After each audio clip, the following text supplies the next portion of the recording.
It is a beautiful sunny day here in Catonsville, Maryland, as we are getting set for the best time of the year for softball fans, postseason play, as the 2025 Region 20 Division II softball tournament is underway here in Catonsville, Maryland, as the number 3 seeded CCBC Catonsville Cardinals take on the number 6 seeded Howard Community College Dragons. Hello, folks. If this voice sounds familiar to you, this is the big man on the mic, Isaac Donsky, making my long-awaited return to call a Catonsville softball game. And it is a pleasure to be back here at the Cardinals softball complex for today's, hopefully, doubleheader. This game was supposed to be tomorrow, but due to inclement weather, things have changed up, and we're going to have a doubleheader today instead, with a tiebreaker game Sunday if necessary. Today's game is a rematch of last year's first-round playoff game between these two teams, which the Cardinals won with a 2-0 series sweep. Heading into this series, this Cardinals team has been, again, one of the top teams this season, rebounding from a rough start to the year to emerge as the number 3 seed, and they have been led in large part thanks to what their superstar freshman slugger Alana Watts, whose .621 is the best batting average of teams playing the full season in Region 20. A very talented freshman class has allowed this Cardinals team to continue being one of the top teams in Region 20, and they're expected to be a major threat getting past the first round. Their opponents are the Howard Community College Dragons. This team entered this season having never won more than 13 games in a single season. But this year, under the leadership of fourth-year head coach Shannon Riley, the Dragons managed to win 19 games, setting a new program record. They set new program records in hits, RBIs, and home runs, thanks to a stellar sophomore class and several key transfers from other schools. Sophomore Courtney Johnson came over from UMBC, and freshman Marissa Webb transferred from Bethel College, giving them depth to the roster they haven't had in the program's entire history. The result is that for year 4, the Dragons have stepped up their game. But once again, if they want to get to the second round of the region tournament, they have to go through Catonsville for the second year in a row. And earlier this year, when these two teams played last month, the Cardinals won both of those games via run rule. Now, that was a Dragons team that was in the midst of a 7-game losing streak, and they are looking to try and get back to the kind of ball they were playing in the first half of the season when they were mowing opponents down left and right. So we're due for what's expected to be a very exciting game between these two teams. They're essentially arch rivals as they're just down the road from each other, and it should be a lot of fun. Let's take a look at the starting lineups for today's game, and we'll start with the visiting team, the number 6 seeded Howard Community College Dragons. Here is their lineup. Batting first and pitching on the mound today for the Dragons will be a sophomore from Laurel, Maryland, number 9, Reagan Perks. Batting second and playing shortstop will be a sophomore from Fulton, Maryland, number 22, Courtney Johnson. Batting third and playing first base will be a freshman from Hanover, Maryland, number 14, Marissa Webb. Batting fourth and playing third base will be a sophomore from Laurel, Maryland, number 5, Morgan Ryan. Batting fifth and catching for the Dragons will be a sophomore from Elkridge, Maryland, number 33, Holly Ryan. Batting sixth and playing center field today for the Dragons will be a freshman from Eldersburg, Maryland, number 17, Sophia Steele. Batting seventh and playing second base will be a sophomore from Hagatna, Guam, number 18, Gianna Sablon.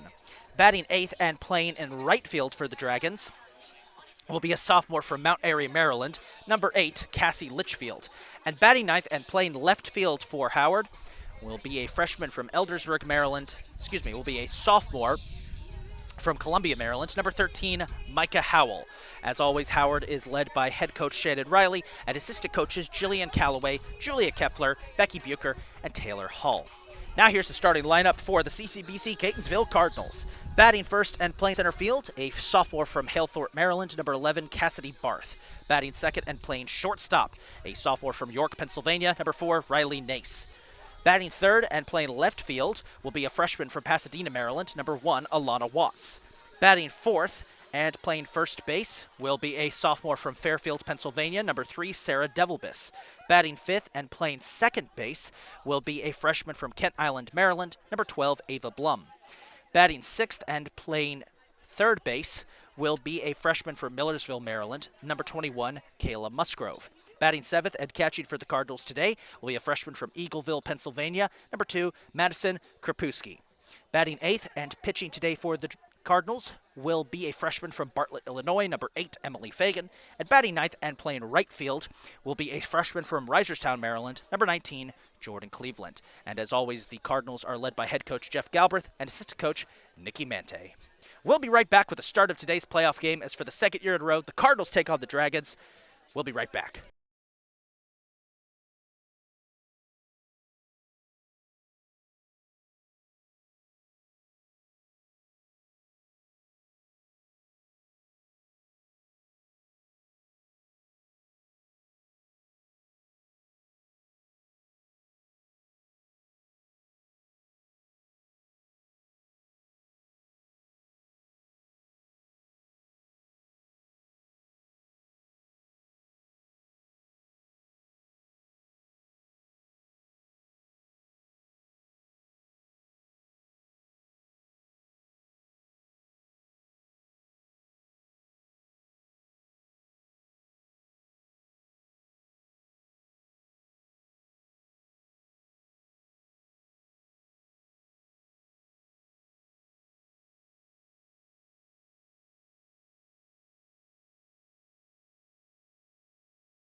What's up, man? How you doing?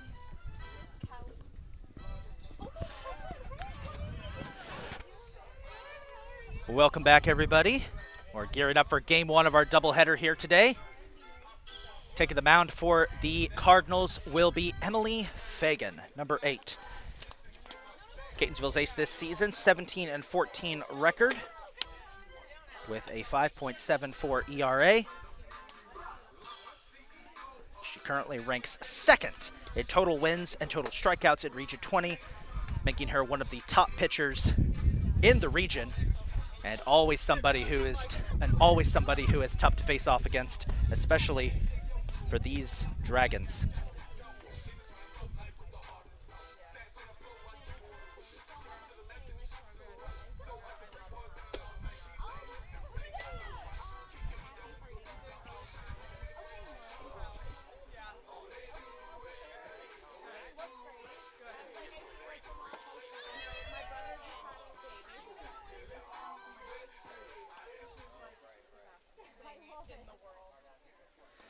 And leading off for Howard will be number 9, Reagan Perks. They will be pitching today's game.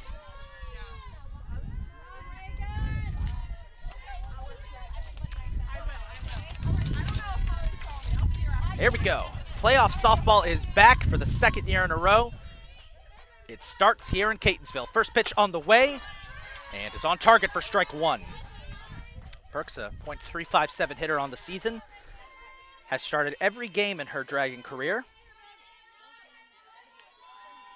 and has really blossomed as a leadoff hitter for the Dragons the last couple of weeks. She gets ball 1.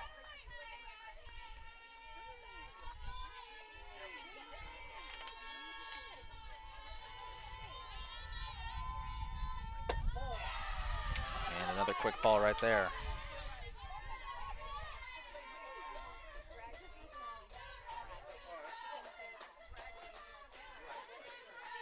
2-1 count here as Fagan deals, and it's just a bit inside for ball 3 as Perks showing a lot of patience here on this first at bat.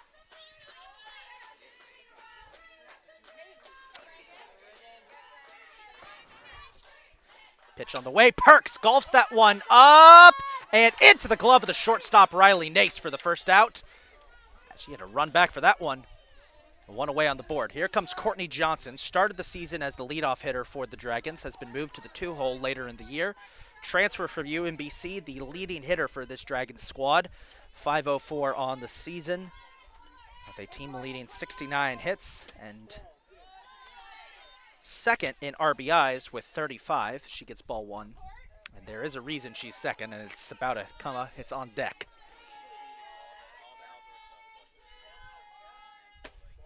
That is just a bit off. Johnson gets a ball 2. Good crowd coming out here today. These games, of course, had to be rescheduled from yesterday due to inclement weather that was in the forecast. I mean, you couldn't ask for more beautiful weather here, as that's on target for strike 1. Nice hot day. A couple clouds in the sky, but no threat of rain. Temperature is in the mid-80s. 2-1 pitch on the way. Oh, that got her on the thigh, and Johnson Get on base off a hit by pitch. That's going to bring up Marissa Webb, who this season has been one of the most prolific hitters in all of Region 20. She's 5th in RBIs, 3rd in home runs. She leads the team with 60 RBIs, 18 home runs, 4.45 batting average, 2nd on the team. Also dabbles in pitching too. We might see more of her in Game 2. First pitch on the way is inside. And Krapewski will do nicely to cover it up.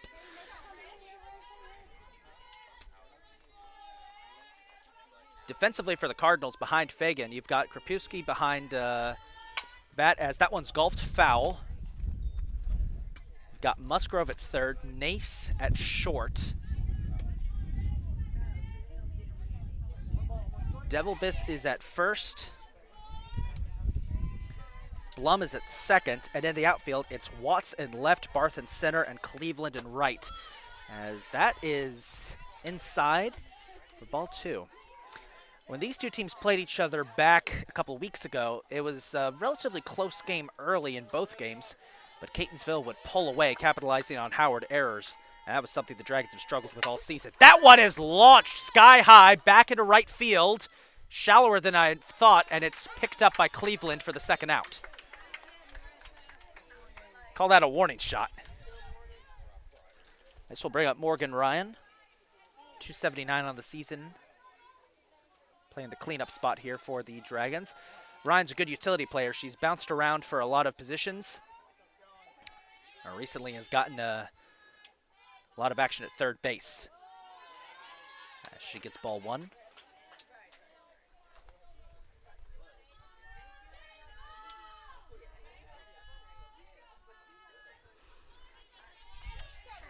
One-0 pitch on the way.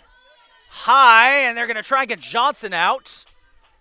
No, they won't. Johnson is a prolific stealer.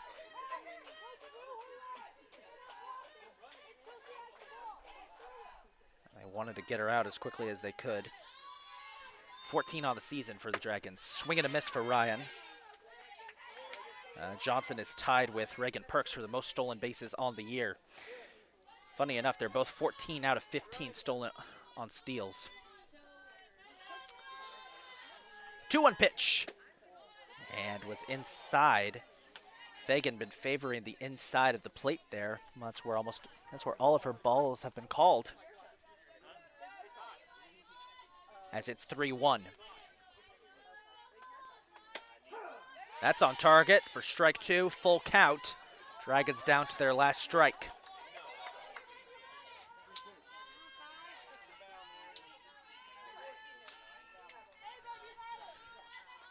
Pitch on the way. Swing and a miss. That'll do it. Fagan knocks him down, and Cardinals off to a good start defensively. And we'll take a break and be back for the bottom of the 1st.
Welcome back, bottom of the 1st. Cardinals up to bat. It's Cassidy Barth, the returning sophomore from last year's squad, who will lead off.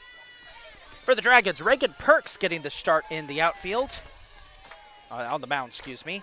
5.93, second best ERA on the team. 1-3 record. She's only started 4 games this season. Has been used primarily as a reliever. And she'll face off against Barth, the center fielder, who this season 239 on the year. As apparently we got a tech issue out there for Catonsville. Appears to be a communication issue. For Howard.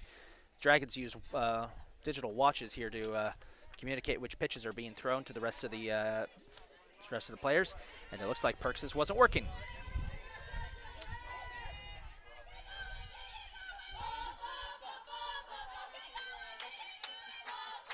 First pitch for Barth, low, ball 1. It's going to be interesting to see how the Dragons work with this defensive lineup, as they've gone a little differently than usual. Trying up something different here, as they know it was on the defensive side that they struggled in their game against the Cardinals. Catonsville, meanwhile, they want to just do what they've been doing down the stretch this year, just mashing home runs and running up the score. 2-0, pitch on the way. And that's on target for strike 1. And Holly Ryan's return throw goes over the head of Perks and rolls into center field. And those are the kind of little slip-ups the Dragons have had this year. No one was on base that time, so it wouldn't have been an issue, but something you got to watch out for. 2-1 count here for Cassidy Barth. That is off a little bit. Ball 3.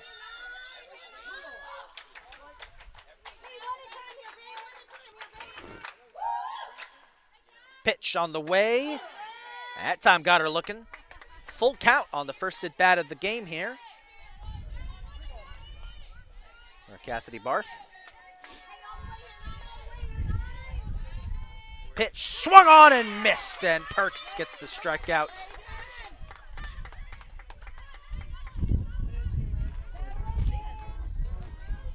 I'll bring up Riley Nace, sophomore shortstop.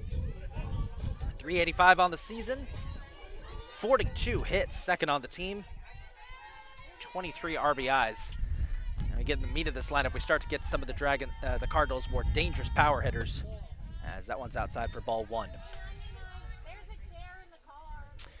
Folks, I'm gonna get Cardinals and Dragons mixed up multiple times because, well, there are reasons. As that gets knocked off the handle for a foul ball. I've worked for both these organizations. I currently work for Howard. I used to work for Catonsville for many years. So there is a reason why I may get the names mixed up every so often. It kind of gets tangled up there. That's over the plate for a strike. Look at Perks here. Off to a good start. 1-2. Pitch on the way. And they'll call that a ball.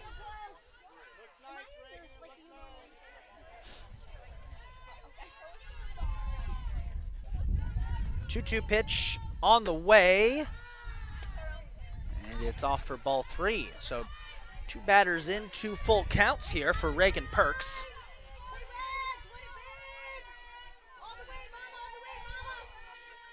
Pitch on the way. That is smacked up fair into shallow right field. It rolls foul, but Riley Nace gets the first hit of the game. And this will bring up the best hitter in Region 20, Alana Watts. 621 on the season. The only player with a better batting average, plays for a club team. 82 hits, 17 doubles, 6 triples, 14 home runs. And that's another hit, as that is a line drive into right field. Cassie Litchfield's on it. Back-to-back singles here for the Cardinals. And this will bring up Sarah Devilbus, second on the team in batting average with a .435.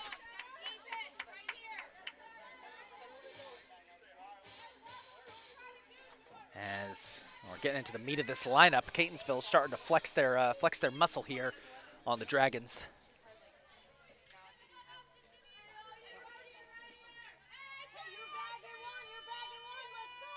First pitch inside for ball 1.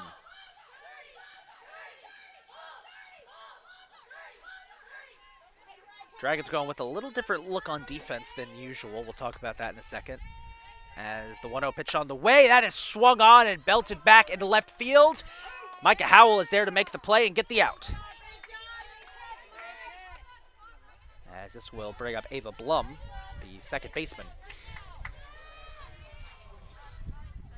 So again, Perks pitching, Holly Ryan catching. The infield, Morgan Ryan is shifted to third base from her usual play at second. Gianna Sablon moves over from first to second, and Marissa Webb moves from third to first. As first pitch for Blum is high. Courtney Johnson's the only player in the infield who's staying where she usually plays, which is the shortstop position. And in the outfield, Micah Howell, Sophia Steele, and Cassie Litchfield.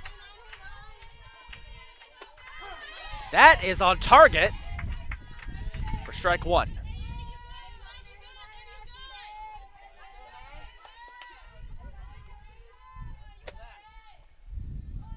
One pitch on the way.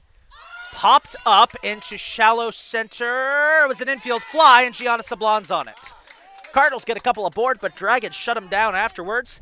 We'll head to the top of the second. It is a 0-0 ball game. We'll be right back.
Holly Ryan will lead off here for the Dragons in the top of the second.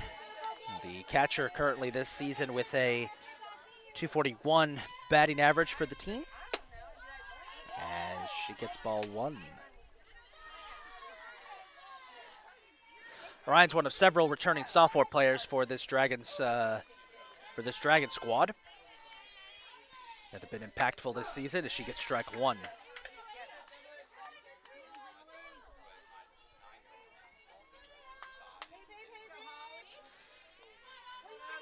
1-1 pitch for Fagan here. On the way. And that one is popped foul. A little blooper. I'm going to put Holly Ryan in a 1-2 hole.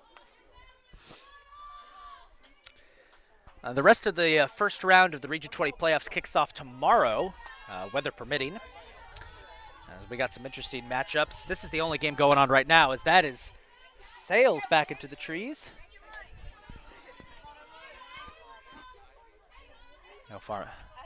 No harm done. The top seeded Potomac State Catamounts, they're taking on Orange County. As there's a, she got a piece of that? No. Swing and a miss. Holly Ryan strikes out. And that'll bring up Sophia Steele. 294 on the year. 35 hits, 22 RBIs. Very solid hitter for the Dragons.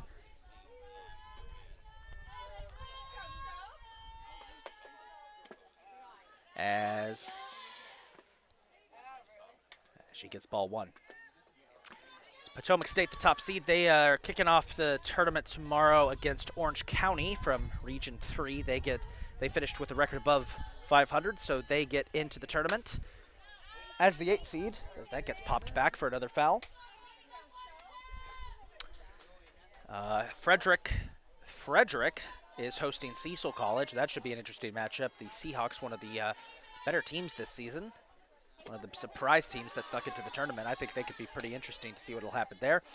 And Hagerstown takes on Southern Maryland. Those are two schools that have had plenty of experience making deep playoff runs, as those are the Last two runner-ups. Steele smacks that one through the left side, and she'll get a single. First hit of the game for the Dragons. And this will bring up Gianna Sablon, the only international player on the Dragons roster, all the way out from Hagatna, Guam. Sablon was a .321 hitter this season with 31 hits, 22 RBIs. One of those players we're looking forward to seeing as she gets strike one.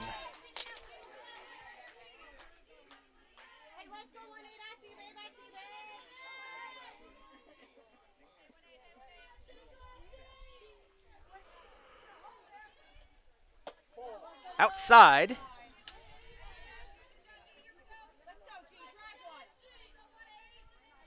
And it's a 1-1 count.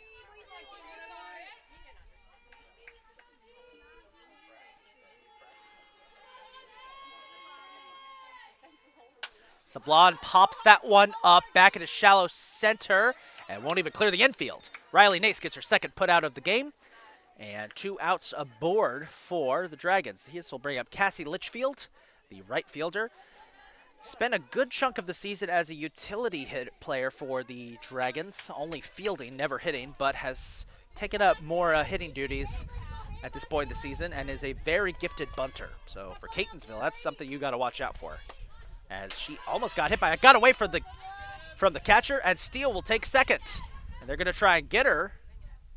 And she took a little bit of a lead off of second there, but was able to get back. So Dragons get one in scoring position here, see if they can break through. 1-0.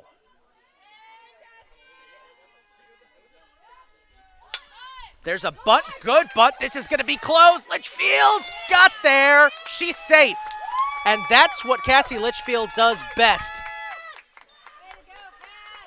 And that's what, if you're for the Cardinals, you got to watch out for that, because she is going to be hitting bunts like that all day long. She had 4 successful bunts in the Dragons' regular season finale against Pennsylvania Highlands. And this will bring up Micah Howell, bottom of the lineup, .363 on the season with 37 hits. Third best hitter for the Dragons. She gets ball 1. Krapewski is making sure the runners stay put. Howell leads Region 20 in hit by pitches, so there's always a chance she's going to get on base, but it'll be a little more painful than usual. As 2-0.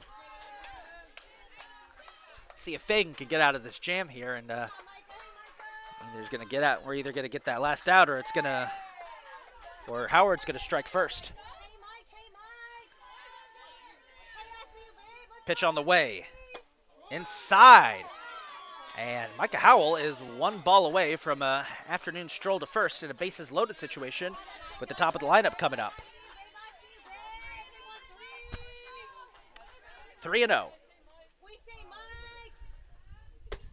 That one's on target for strike 1.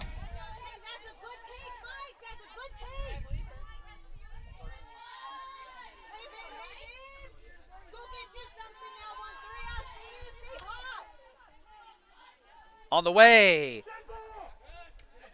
Fair, as it slammed down into the slammed into the dirt right in front of Howell. A good piece of it, and it's a full count.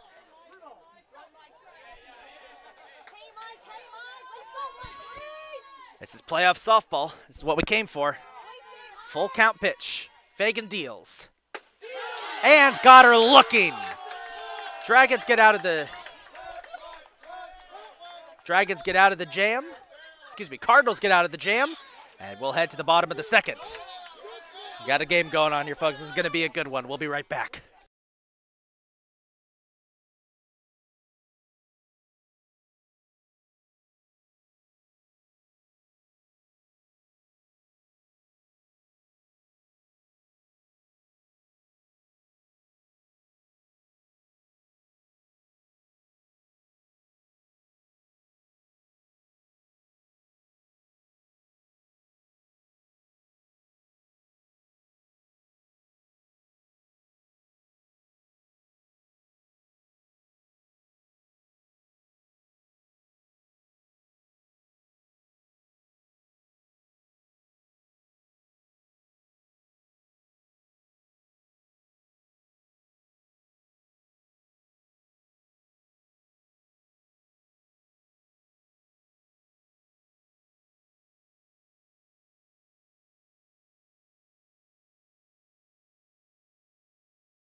We're back, bottom of the second, after a thrilling,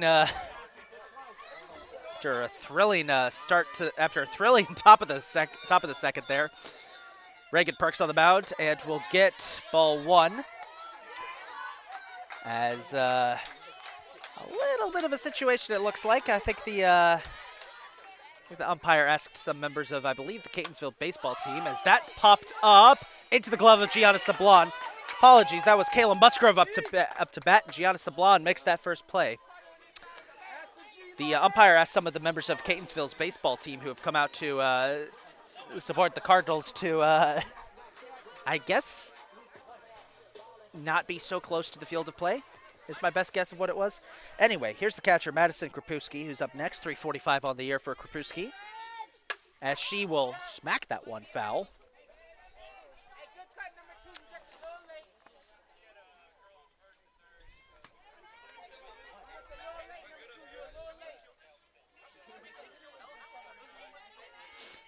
Oh, one's count, and that's on target for strike two. As this is playoff softball, folks, I am supposed to remain neutral with both of these teams, and I will do my best to do that.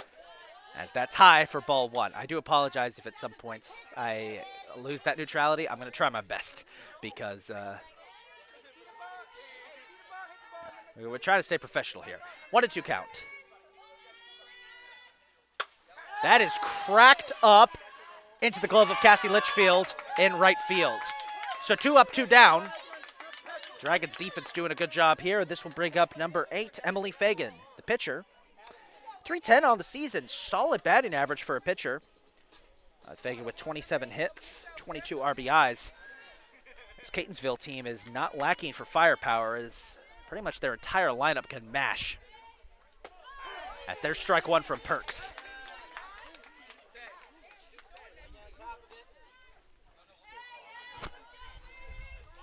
Oh, and 1. Popped up foul, heading back into the trees. I think it took a branch with it. 0-2.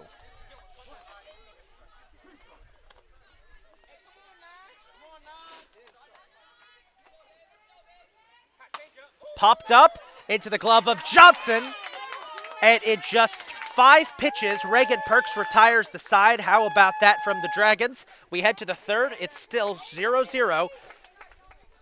As we got ourselves a fun one right here. We'll be right back.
Welcome back, everybody. Reagan Perks, top of the lineup here. As got ourselves a bit of a pitcher's duel through the first 3 innings. As there's strike one from Fagan. Expected nothing less with this Catonsville pitching staff. It's one thing I love about playoff softball. It's a whole different animal. You never know what you're going to expect. There's a swing and a miss. Strike two. A couple years ago, Catonsville hosted the region tournament, and you had a 5-win Hagerstown team make it all the way to the championship game against Potomac State. As Perks almost got tricked into that one, but held off. That's what I'm saying. You never know what to expect with playoff softball, especially at Region 20, although usually it does have a conclusion of Potomac State winning. As that one is a strikeout looking from Fagan. And this will bring up Courtney Johnson.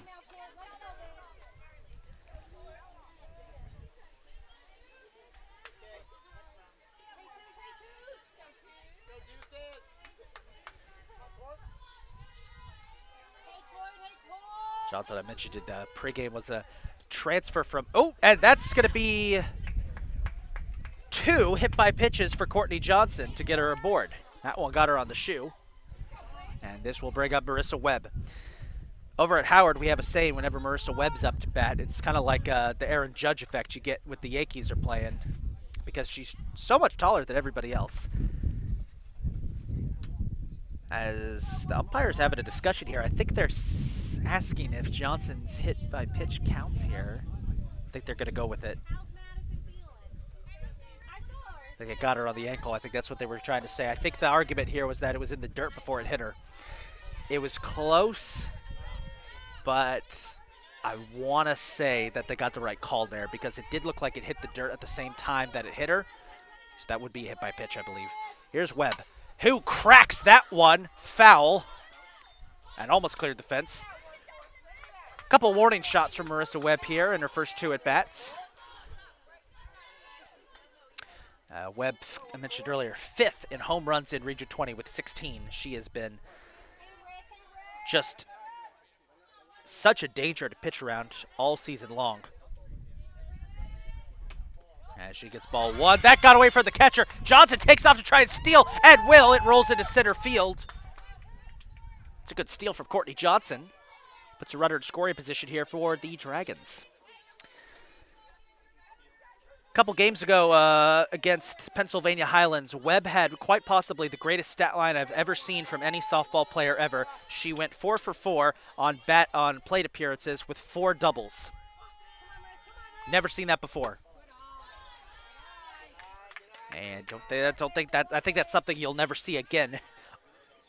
Won't see it today at least, but 4 for 4, 4 doubles. Just incredible stuff. 2-1 count here from Fagan. And Webb got a piece of that. We'll foul it off for strike 2. Got to give Fagan her props. She has been excellent so far. Allowed those 2 runners in scoring position in the second, but got out of that jam. See if she can get out of this one now. Johnson's fast. If Webb hits a little blooper, Johnson can leg it out to get a run. Which is what they'll try as that one fires back and is somehow caught by Cleveland. Johnson will tag and make the play to third. Jordan Cleveland gets the out. How about that from the Cardinals right fielder, chasing that down into foul territory. What a play from Cleveland. And you saw the speed of Courtney Johnson able to get to third. Here's Morgan Ryan. Dragons are thinking a little blooper here just to get Johnson home. As that's popped up foul, back it goes. And 0-1 count. Ryan's been in a bit of a slump the last couple of games.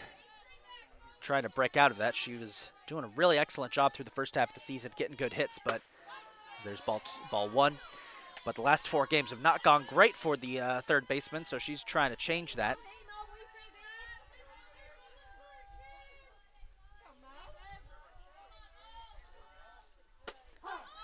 As she gets strike 2 looking. Howard down to their final strike once again. And surely for the second time in a row, they're not going to have a runner in scoring position here. Gets struck out. Maybe not that time. That's outside. I believe that's the first time we've had an outside pitch like that all game for Fagan. She really favors the inside on the balls.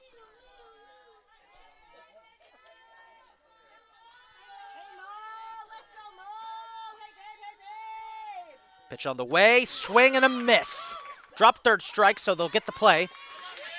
And that'll do it for the top of the third. Fagan, again, gets the Cardinals out of a jam. We'll head to the bottom of the third, see if Catonsville can get some runs on the board or if Howard can keep up this excellent pitching. We'll be right back.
I am not.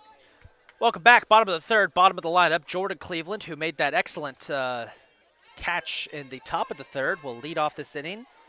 379 on the season for the Cardinals as she takes ball one. 22 hits, 11 RBIs. So one thing about this Cardinals lineup I've noticed is that every single person on it can be a threat when it comes to getting on base, as that's knocked foul for strike one. It's one of those cases where you have a lineup that doesn't appear to have any serious weaknesses on it. It's a very solid lineup, and most of these players are freshmen, which goes to show you just how strong the Cardinals recruiting has been over the last couple of seasons, as they've been able to replenish. As that gets popped straight up, that should be playable. Perks got it! Reagan Perks runs in and gets it. How about that? That first out. As we're back to the top of the lineup with Cassidy Barth.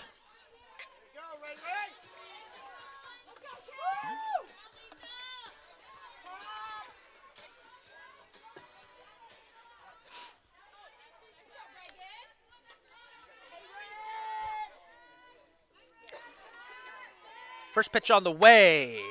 And that's going to be golfed up into the trees. I don't envy the person who has to go fetch that ball. I think that one got lost back there.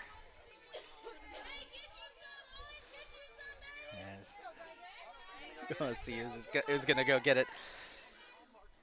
That's low in the dirt.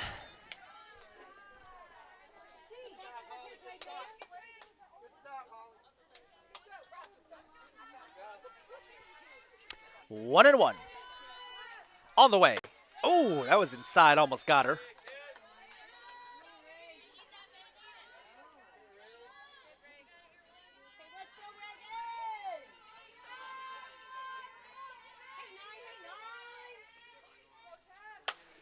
Smacked back into center field. Back it goes. Steals underneath it. Got it. 2 away. Good length on that one from Barth. And this will bring up Riley Nace.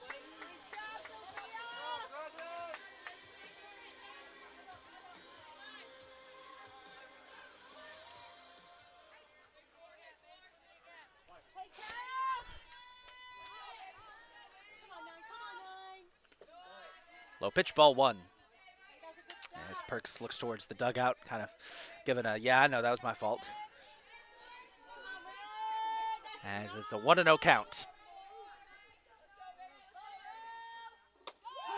And that's on target for strike one. I think the strike zone for this umpire is just a little bit outside. That's the sweet spot you want to aim at here if you're the Dragons pitchers to keep this performance going. That was low. Ball two.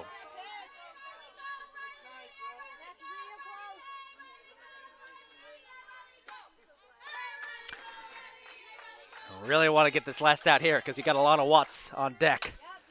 Ground ball picked up by Johnson. Will make the throw to first. Got it. Dragons keeping a scoreless tie as we head to the fourth. We're nearing the halfway point of game one. It's still 0-0 as these two pitchers are going blow for blow. We'll be right back.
Welcome back. Top of the fourth. Still a scoreless tie here in game one of our hopefully are either 2 or 3 game series, depending on how far we go.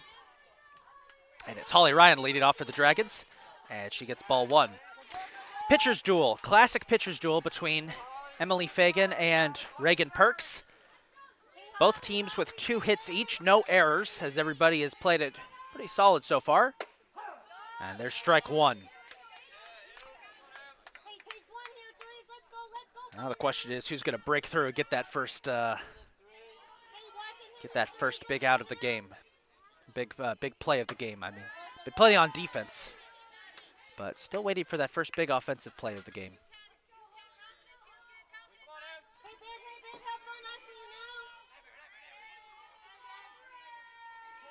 2-1 pitch is high for ball 3.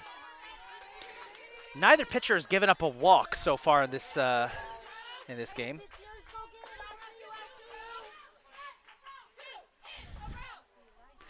The 3-1 pitch on the way, and there's strike 2. That one was a bit inside, but that'll be a full count here for Holly Ryan.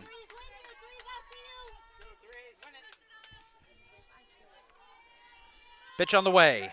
Ryan smacks that one up. High pop up, and it will go to Ava Blum for the first out. Now this will bring up Sophia Steele, who was able to get on base off a little hit back in the second. Has been the only dragon to get on base via regular hit, not counting the bunt. As she gets ball 1.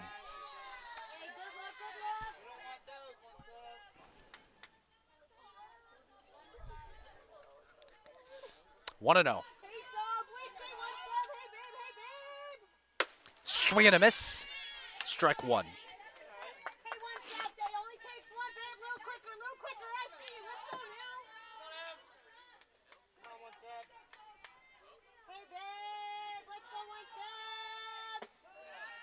Inside, ball 2.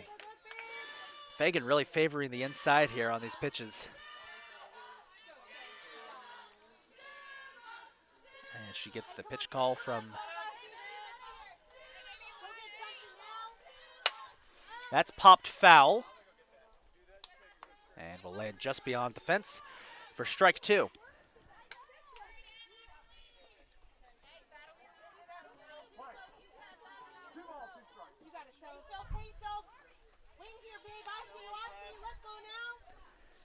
Two-two pitch on the way.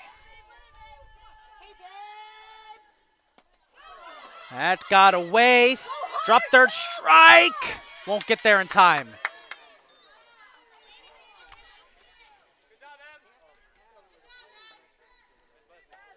So 2 outs on the board here. This will bring up Gianna Sablon. As still, Dragons can't seem to figure out a way to get past Emily Fagan. Here's Gianna Sablon trying to do something here. And that's on target for strike 1.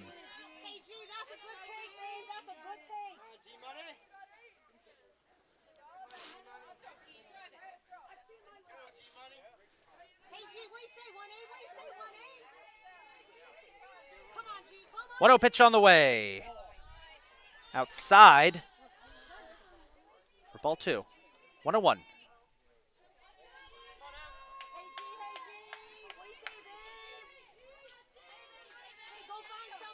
That's off. It's 1-1. A little golfer scooped up by the second baseman. And 3 up, 3 down. Halfway through game 1 of our doubleheader. It's a pitcher's duel. And we'll be right back.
Welcome back. Bottom of the fourth, and Alana Watts, who is responsible for one of the two hits we've seen today for the Cardinals, is up.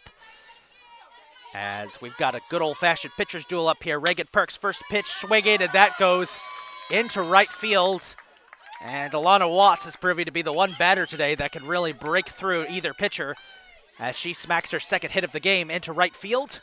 Cassie Litchfield covers it up, and this will bring up Sarah Devilbus. And Devilbus is one of two active players on the roster for Catonsville that were on last year's team that made that deep playoff run, the other being Cassidy Barth. As she gets one outside for ball one.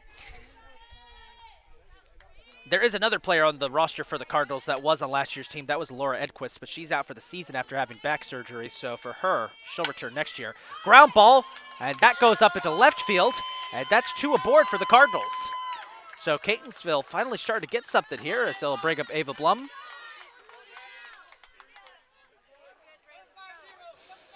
The way this tournament works, these first round games are played on campus sites. With the top seeds hosting.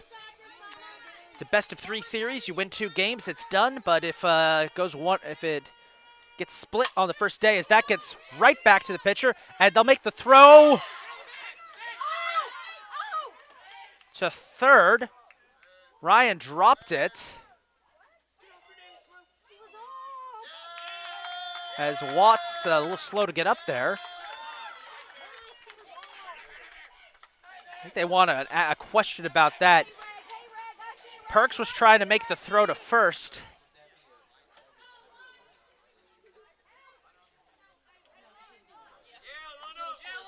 Trying to make the throw to third, excuse me. And Morgan Ryan dropped it.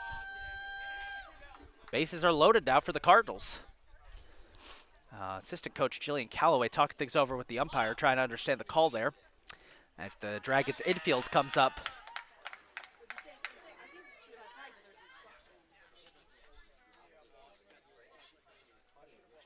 I think what they're arguing here is that there was obstruction by the runner. That's my guess is what they're trying to argue.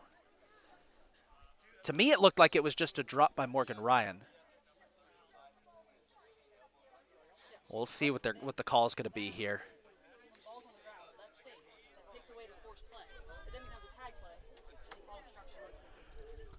Watts made it to third, but she had to scramble to get back on base because she went a little too far off. The call looks like it's going to stand. Watts had to scramble to get back on third, and Ryan tried to get the tag. So, first time this afternoon, excuse me, that the bases have been loaded. And Catonsville's got a chance here with Kayla Musgrove up to try and bring home the first runs of this game in the bottom of the fourth.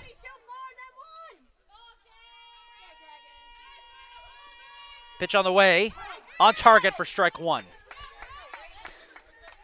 I think the strategy here, if Catonsville gets a little dribbler here, is to throw to home, no matter what, try and preserve a shutout. That's at least what I would call for.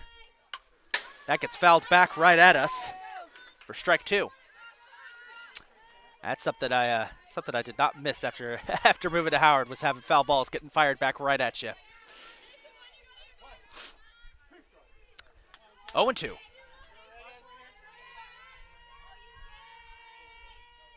That one is golfed up. Johnson's under and gets the play, and that's one away.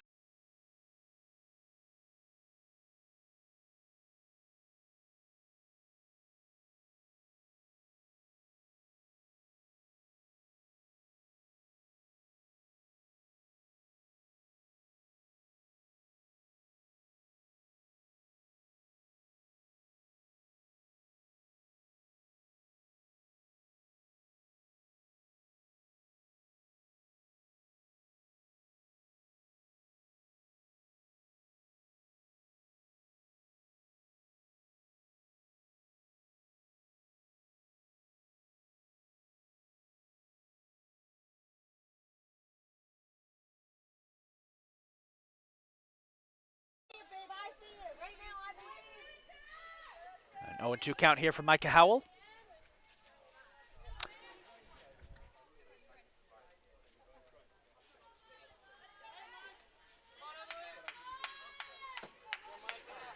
about to get some much-needed cloud cover coming through here. As that one's outside for ball 1. And if you're just joining us, it's 4-0 Cardinals here in the top of the 5th. Catonsville took advantage of a Howard error to score those runs at the bottom of the 4th. As Howell grounds that one. Nice stop by Nace. Will make the throw. It's going to be close. She beat the throw. Howell gets on board. And we're back to the top of the lineup with Reagan Perks. This has been an issue this season for the Dragons in that they've gotten into situations like this where they've fallen behind by a couple of runs and they just haven't been able to get back into it. But the question is now, this is playoff softball. Everything's a little bit different here. See if they could get back into this one. Here's Reagan Perks as she gets ball 1. I want to try and see if they can rattle Fagan here. Get a couple runs off of her and keep this one close headed into the bottom of the 5th. 1-0. Perks smacks that one up into left field. Back it goes. Watts is on it. Back-to-back hits by the Dragons. Here's Courtney Johnson, whose first 2 at-bats ended the same way. She got hit by a pitch, made it to first, and got left on base. See if she can make it a perfect 3 for 3. We apologize if there were any connection issues earlier. We're having a pesky Wi-Fi port that kept overheating. As Johnson slaps that one, ground ball. They're going to get the tag on Micah Howell. Johnson will reach on a fielder's choice. So 2 runs still are aboard with 2 outs as here's Marissa Webb.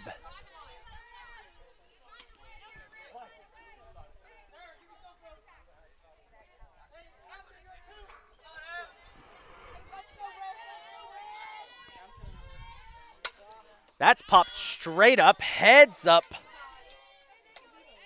And that took multiple tree branches with it on the way down. 0-1.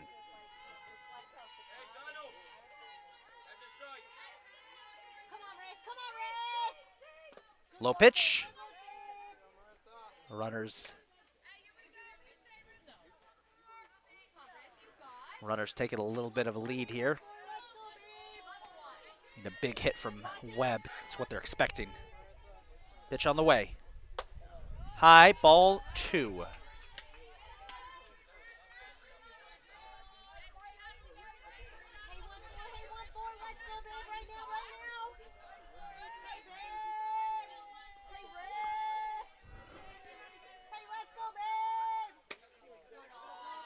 Low, ball 3. We still haven't had a single walk this entire game.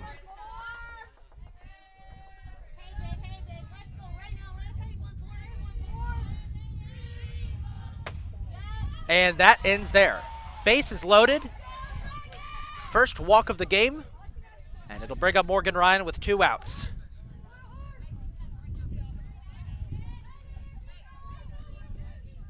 Tying run is at the plate.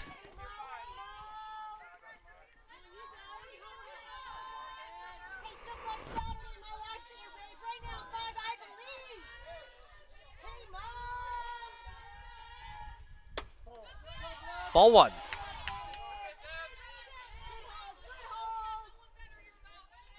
Cut the tension in the air with a knife. 1-0 count. That's on target for strike 1.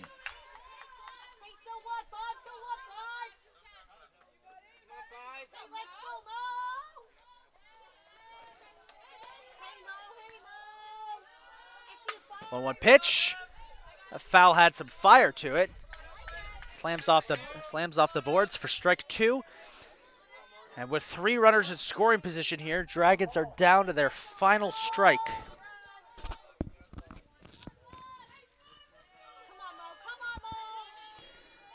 Need a big one. Ball 2.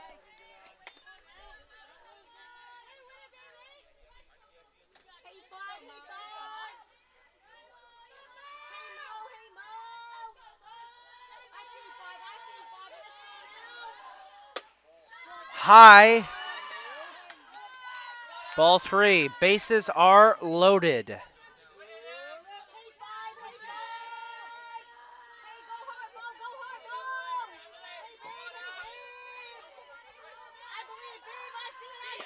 Ball 4. And the Dragons will get their first run aboard off a walk. 4-1 ball game. Tie and run is at first. Here's Holly Ryan.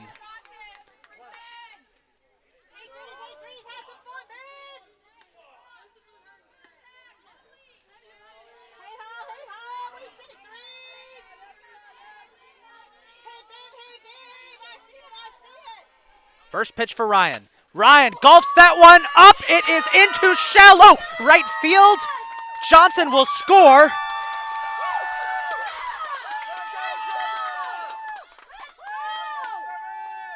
And it's a 4-2 ball game off a little blooper by Holly Ryan.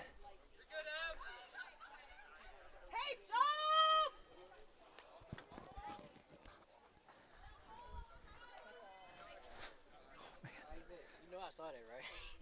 You did.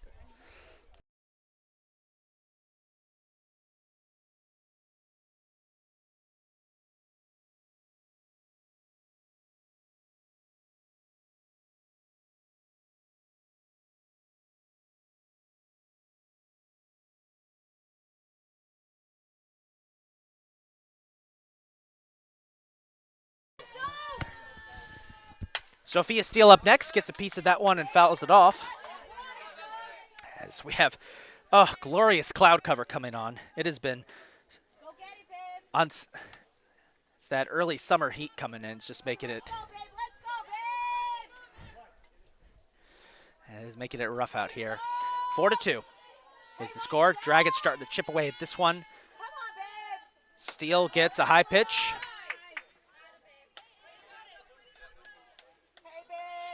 Tying runs at second. That's Morgan Ryan. Go-ahead run is at first with Holly Ryan. Inside, ball 2.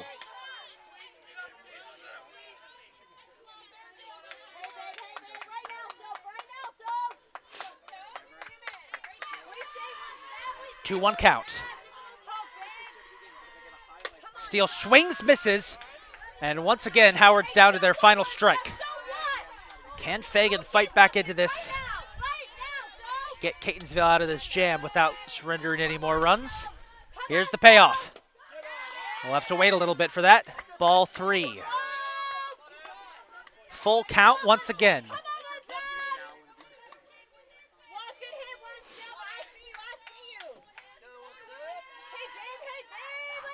Pitch on the way. Swing and a miss. Catonsville gets out of the jam. Howard gets 2 back, though. We head to the bottom of the 5th. We're seeing some peak playoff softball right here. We'll be right back.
Welcome back to Catonsville. We're in the bottom of the 5th. 4-2. Cardinals lead the Dragons.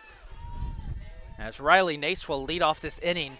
Catonsville had a big fourth, scoring all 4 of their runs. Reagan Perks still out there. Reagan Perks still out there. She sends ball 1 for Nace. 1-0 pitch on the way. Smacked right up the middle, got past Johnson, and it'll be a single here for Nace.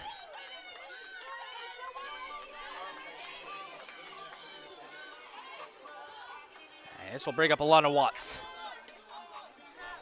Watts has been a perfect one pitch, one hit in both of her at-bats. Trying to extend Catonsville's lead.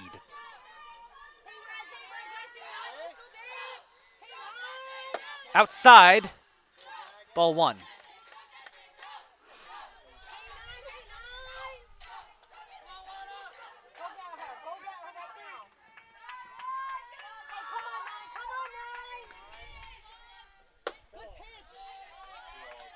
Two and 0.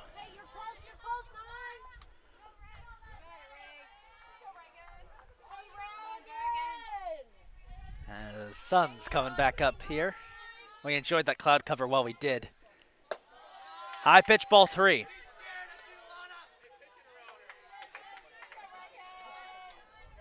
almost seems like in this situation, the Dragons are just trying to pitch around Watts, trying to avoid another hit because they know the damage she can do.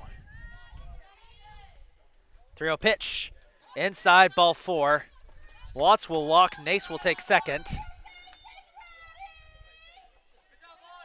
And here's Devilbus.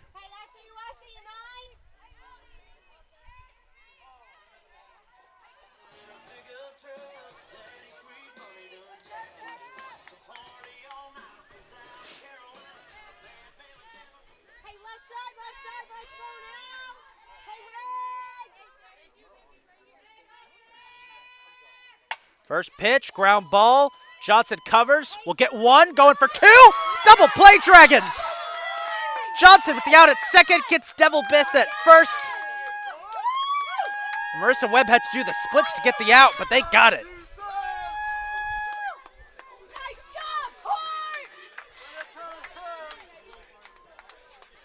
This will bring up Ava Blum now.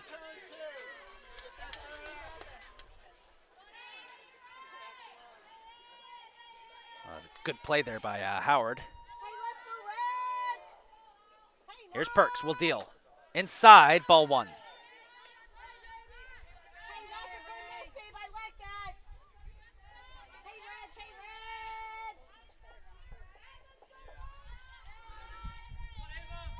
One 0 pitch on the way. Low for ball two.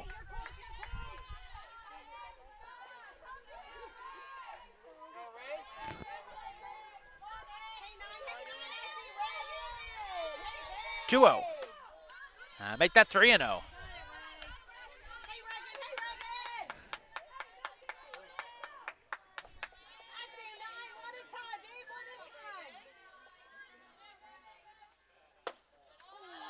Four 0. And Blum will walk to keep this inning alive. And this will break up Kayla Musgrove.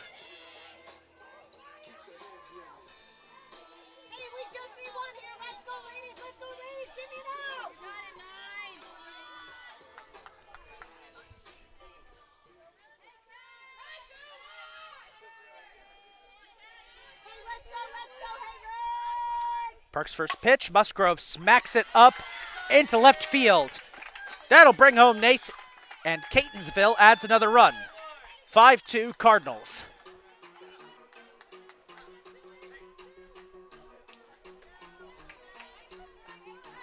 And this will bring up Madison and Krapewski.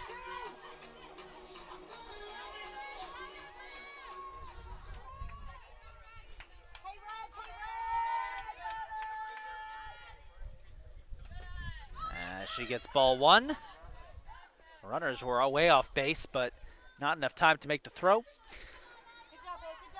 And it'll remain a 1-0 count.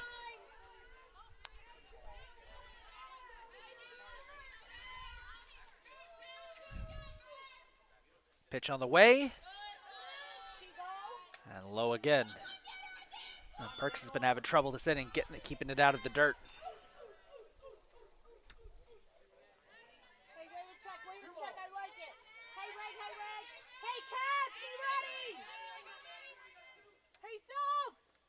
High, ball three. And time is called here as the infield comes in to talk things over with Reagan Perks, who just hasn't been able to get the ball down into the strike zone this inning.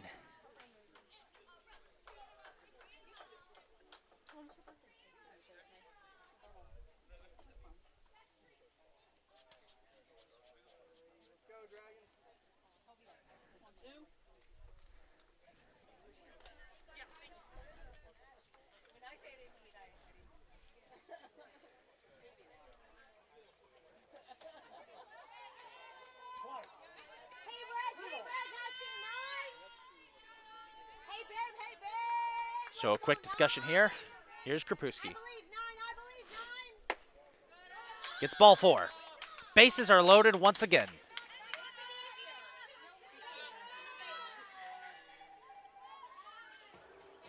And this will bring up Fagan.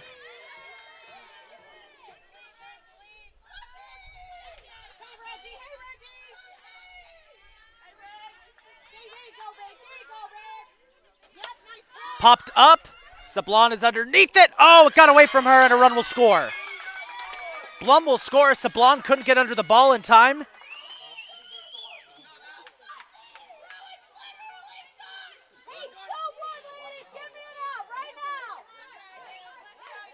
And it's 6-2. Now 6-2. Cardinals. Here's Jordan Cleveland, bottom of the lineup. Got a piece of that, fouled it back. I got some dust in the eye of the umpire's eye. 0-1. Little blooper. Perks will make the throw to first, and that'll end the inning. So Catonsville gets 2 more. They lead at 6-2 as we head to the top of the 6th. Howard's going to try and fight back and keep this one alive. We'll be right back.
Top of the 6th of game 1 of this doubleheader. A winner will head, if you're Howard, you'll head here, or you'll head back here. If you're Catonsville, you'll stay home. Gianna Sablon will ground that one out to start the inning. As the winner heads to the 2nd round, which will be hosted here at Catonsville next weekend. Catonsville gets there, it'll be their 2nd straight appearance in the 2nd round. If Howard gets there, it'll be their 1st ever appearance in the 2nd round. This Howard program's only been around for 4 years. They made the playoffs all 4 years of their existence. And this year is strike 1 for Cassie Litchfield. This year has seen them have their best ever record of 19-22 coming into today's game.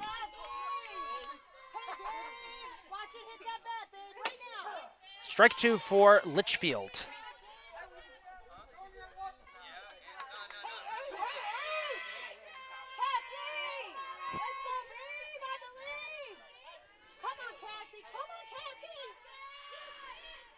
Oh, 2 pitch outside, ball 1.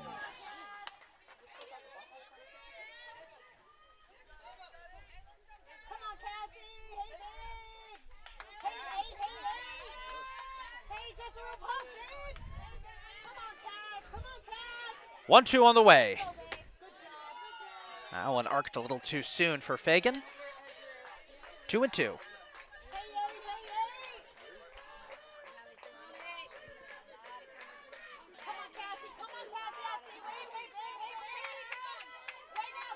Fagan will deal. Little dribbler from Litchfield. And the Cardinals will make the play to get that second out aboard. This will bring up Micah Howell now, as time is starting to run out here for the Dragons in game one. Can't get a couple runs here. They would have to pull a massive comeback in the seventh. The way Fagan has been pitching, that's gonna be a tall order. 1-0.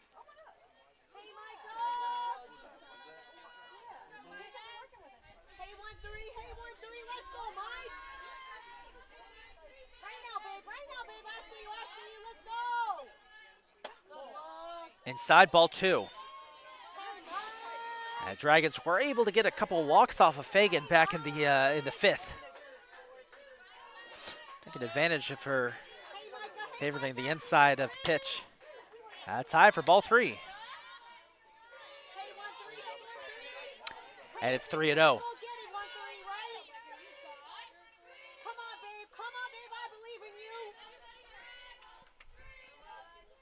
Howell will pop that straight up. Blum calls for it and makes the play. 3 up, 3 down. Bottom of the 6th we go. Cardinals in control. We'll be right back.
Welcome back to the bottom of the 6th, where the Dragons have switched things up. Marissa Webb will be pitching to come in for relief for Reagan Perks. Gianna Sablon will move to first. Morgan Ryan moves to second. Micah Howell moves from the outfield to the infield. She takes over in third. Sophia Steele shifts to left. Reagan Perks moves to center. So only Cassie Litchfield, Courtney Johnson, and Holly Ryan retained their original starting positions, as the Dragons going for a more traditional look up if you followed them this season, as they'll face the top of the order here with Cassidy Barth, as Howard trying to stem the bleeding here. They trail by 4. They need a stop here.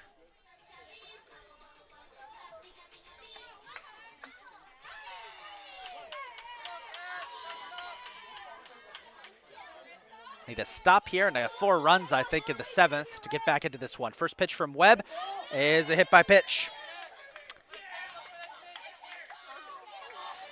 Webb this season has the highest ERA for the Dragons with a 5.59, 6-9 record. Very solid pitcher, as she gets some relief work in here. And she will get Riley Nace. First pitch on the way outside. Catonsville's probably thinking, let's end this now. We're up by 4. The run rule is 8, so you get up by 8 at any point, it's done. But that's only after 5. So we are in that territory, as that's low and in the dirt for ball 2.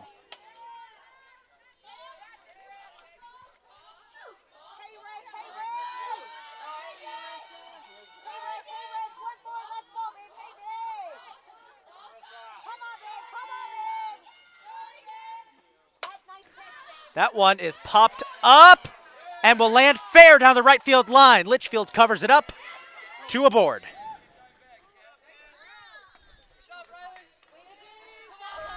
And this will bring up Alana Watts.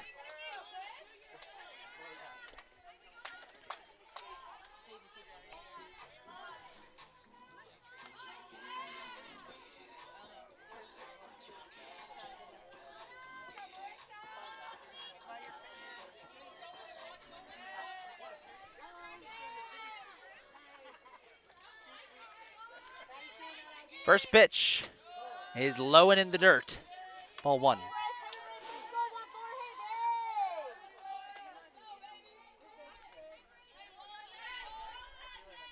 Cardinals have out-hit the Dragons 10-5 today, and have gotten 2 of those from Alana Watts, who was walked her last at bat.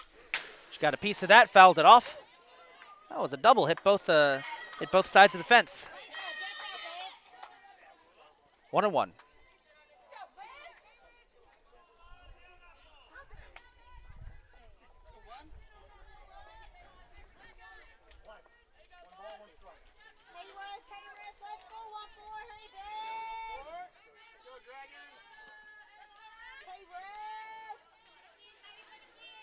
One pitch on the way, high. And they're trying to get the out at second. Won't go. And timeout called. Barth's okay.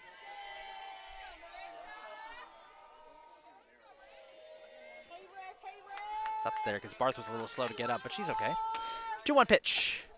Outside, ball 3.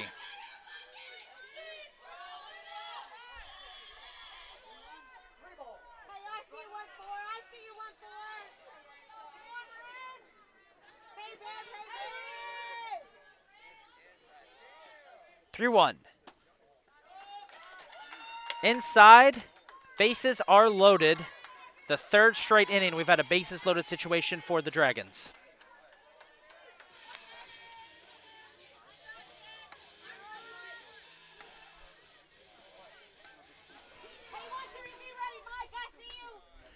This will bring up Sarah Devilbus.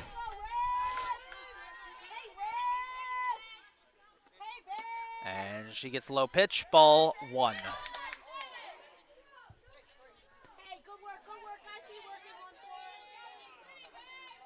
Timeout called here. Courtney Johnson comes over, trying to get Marissa Webb back in her head.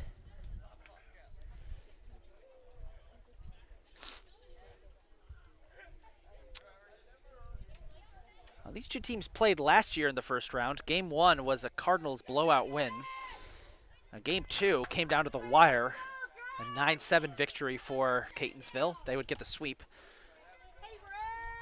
That's one of the things I've noticed over my years of calling softball games is that if one game in the doubleheader is one-sided, the other one tends to be pretty close and intense. Not sure where this one will go just yet because it's only a 4-run lead for the Cardinals. 1-0 pitch is inside for Devilbus, as Webb's having the same issues that Perks had earlier. She's just not able to get the balls into the strike zone. 2-0. That's on target, strike 1.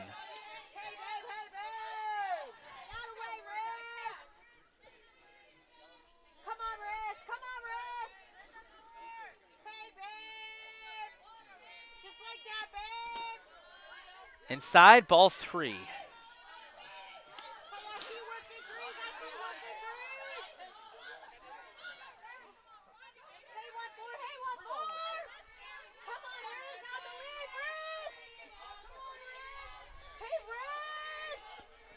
Three and 1. Popped up, should be playable. Ryan's underneath it. Micah Howell makes the play. She got hit by the cat. She ran into her own player, though, as she and Holly Ryan had a bit of a communication breakdown. They hit each other, but Micah Howell still makes the play and gets the out.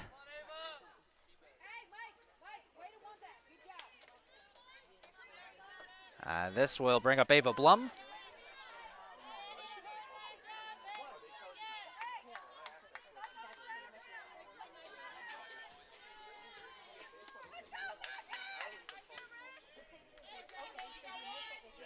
Bases remain loaded.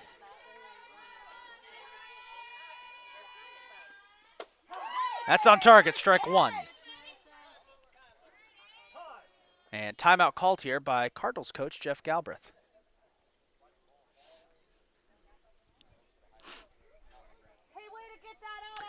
I'd say this has been a very fun game one to watch. Catonsville is kind of controlled it the last couple of innings, but Howard has kept it close. Closer than they played in the regular season. And we've had some really tense at bats for both teams, so just the kind of game we were expecting.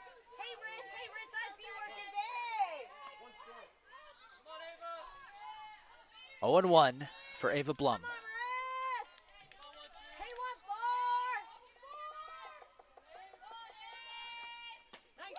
Inside, ball one. That's a really good miss, man. I like it. You saw it. Hey, Riz. 1-1 pitch on the way. Ground ball. Howell's on it. Will make the throw home. Ryan can't complete. A run does score. It's 7-2.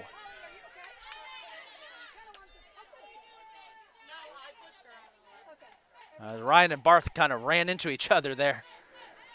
There at home. Catonsville adds another one, and this will bring up Kayla Musgrove.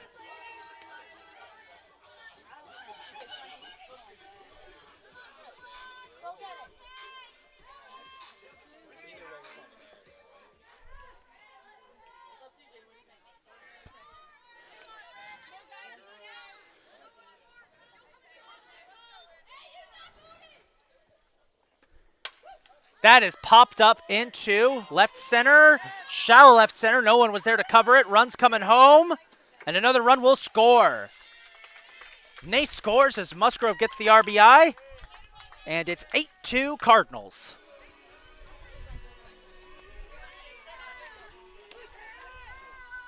As this will bring up Krapewski, and the Dragons are going to take a timeout here to discuss things over with their pitching staff.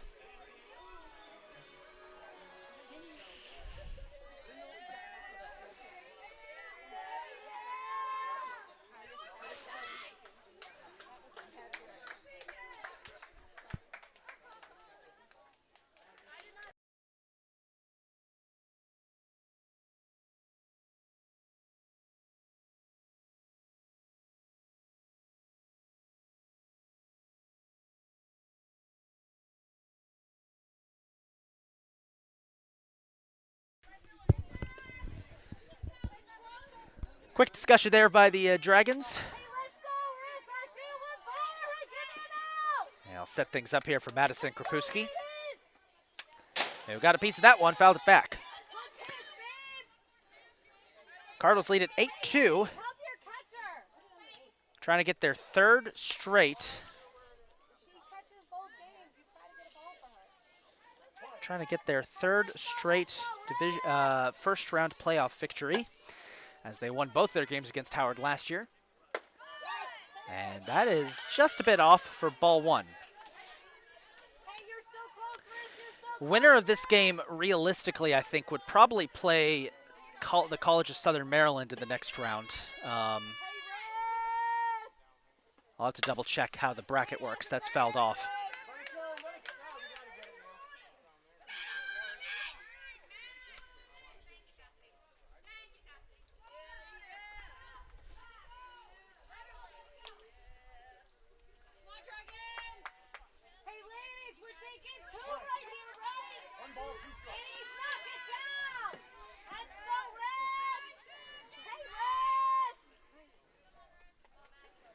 One and two. Popped up foul, heads up.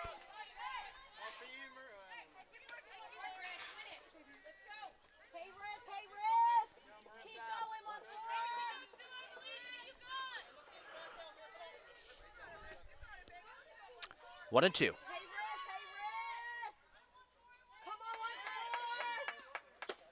High pitch, ball two.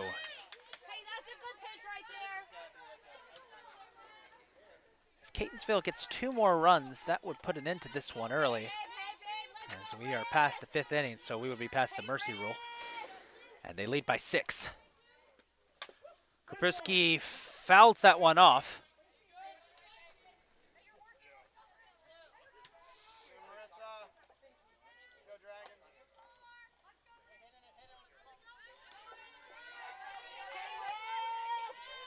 Come on, Riz. Come on, Riz. I believe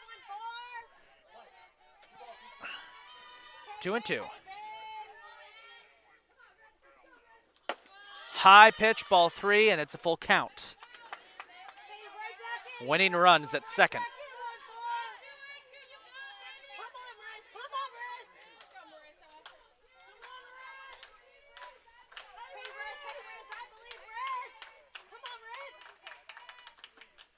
That one is smacked up into the glove of Sophia Steele, who slides in to get the play. And that's 2 outs on the board. Emily Fagan up next, as Catonsville's down to their final out of this inning.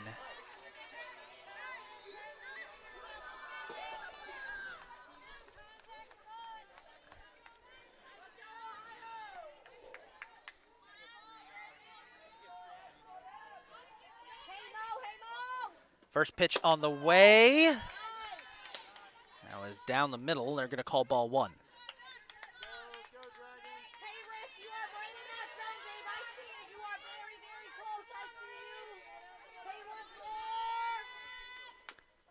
That is smacked up into right field. Litchfield's under and will get the play.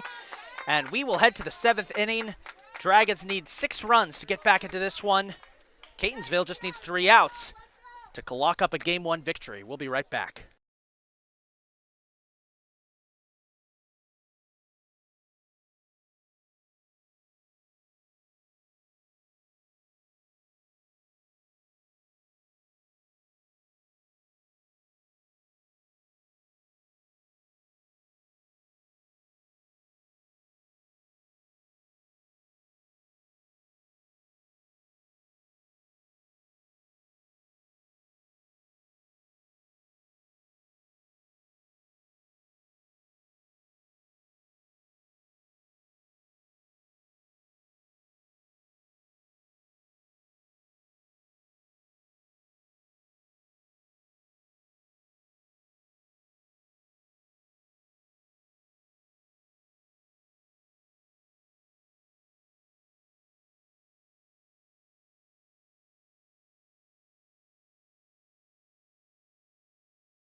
Top of the 7th, crunch time for Howard.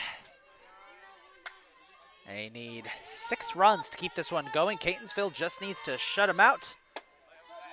And it'll be the top of the order with Reagan Perks leading off here. Emily Fagan has pitched a fantastic game, allowing just 5 hits, 2 runs.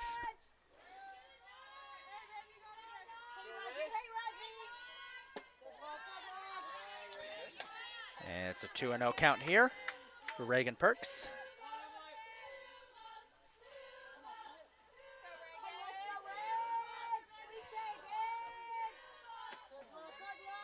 3-0.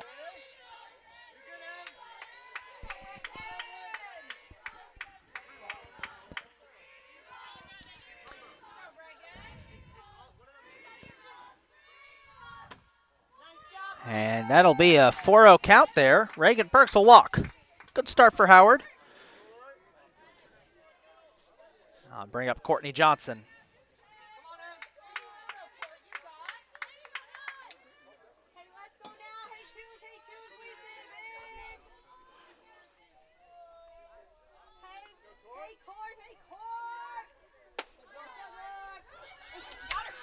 Oh, Perks got off base. They won't get her that time, but that was close. Off the 1-0 count.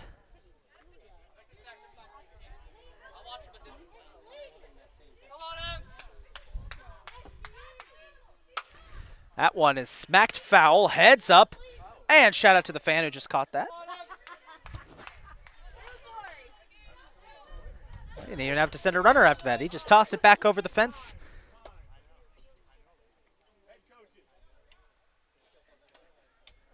Umpire calls time, calls up the head coaches. I wonder what this is about.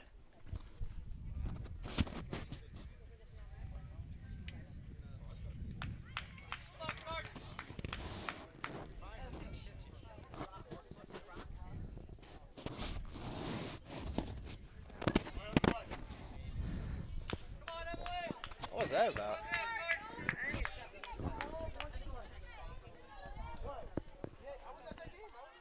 Not entirely sure what that was about there, but head coaches just got called over to talk. 1-1 pitch on the way. Johnson pops that up. And making the play for the first out will be Musgrove. Cardinals are 2 away.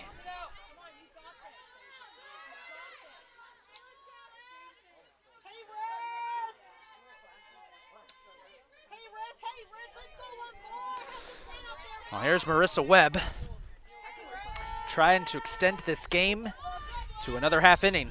She gets ball 1. Oh, that breeze feels nice.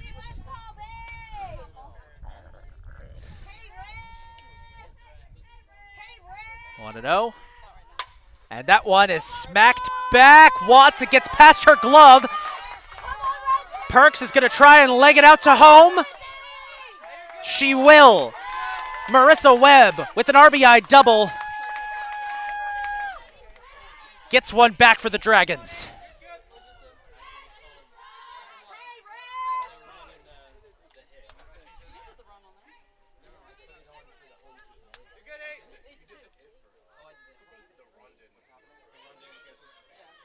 And now the Cardinals are going to call a timeout here, talk things over. They still lead by 5.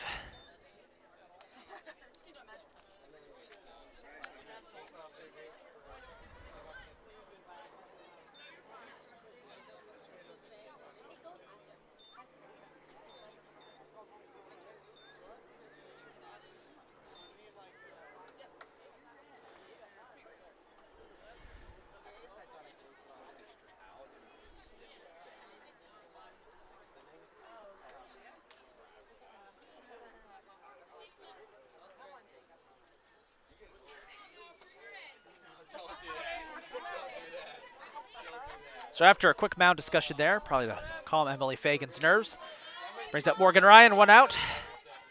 Dragons trail by 5. Ryan pops that one, back it goes, and Cleveland comes up and makes the play.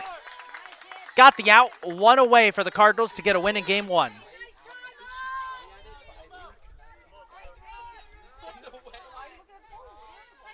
And it'll be Holly Ryan to try and extend this game just a little bit more for the Dragons.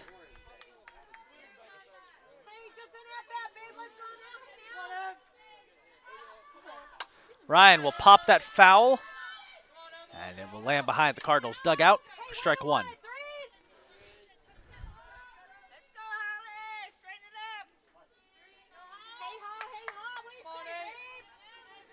0-1. That's outside, ball 1.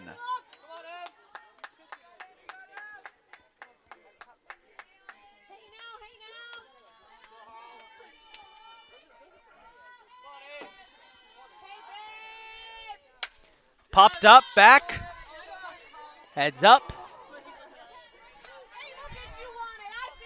And that's 2 outs.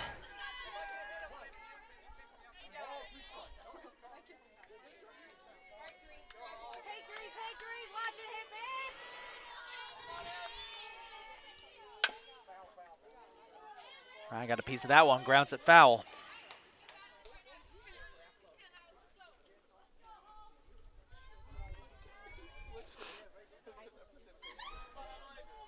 And once again, the Dragons down to their final strike.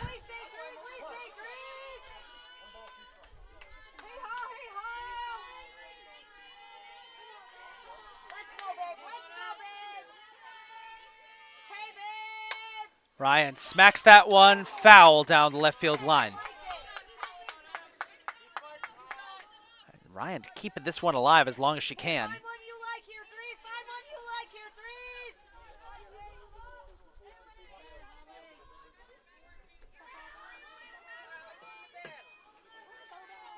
Come on, babe. Come on, babe. High, ball 2. Hey, no help here, no help here.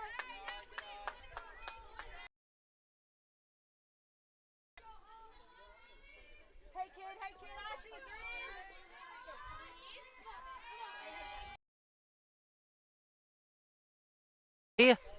Inside for ball 3, and Ryan has drawn a full count.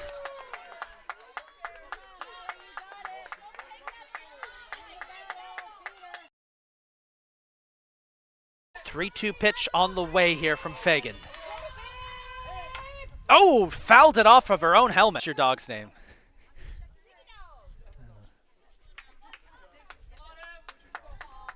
I think all the coaches on the field just came out to check, make sure that she was okay. Fouled it back. She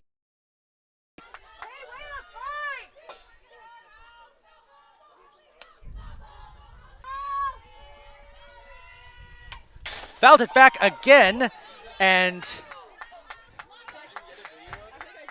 I think we just are. I think somebody up here in the booth almost had their phone knocked out. Hey, send me that. Send me that. Still stays away. She is going to win that. Drawing a walk. An impressive battle there by Holly Ryan. And it'll bring up Sophia Steele as the Dragons trying to keep this game alive with 2 outs.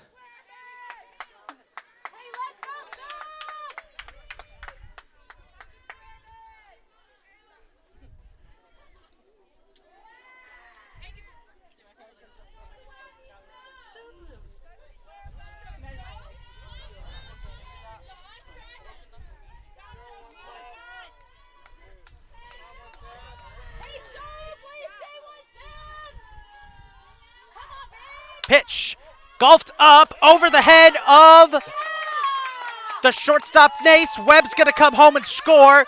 Dragons are within 4. Steele with a big single. I'll bring up Gianna Sablon.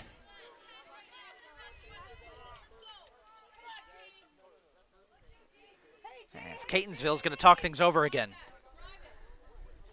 Howard, again, this is when these two played in the regular season, Catonsville had it over by the 5th. And here you have a Howard team that's refusing to go away here. They were down 6 entering this inning.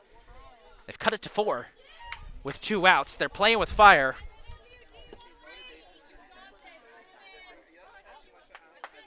Here we go.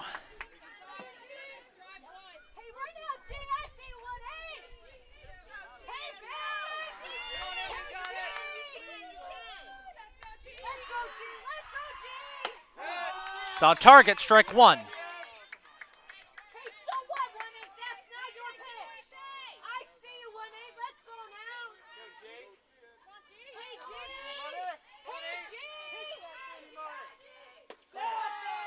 Outside, 1-1.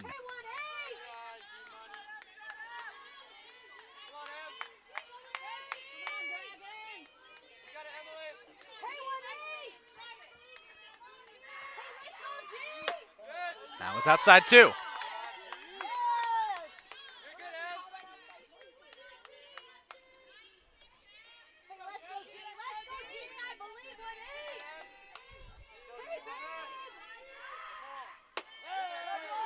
Inside that time.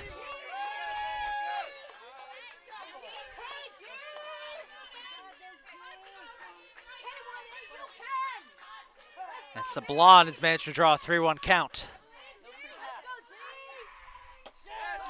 Ball 4, bases loaded. We'll bring up Litchfield.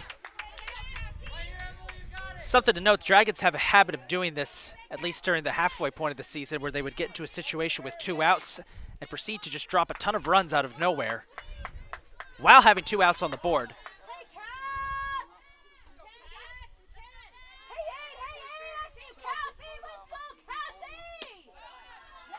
Ball one. Good look, babe.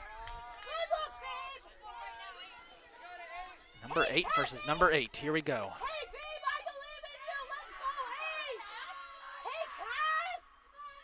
Come on, hey. Come on, hey. Up. Hey, Ball Cass. 2. Hey,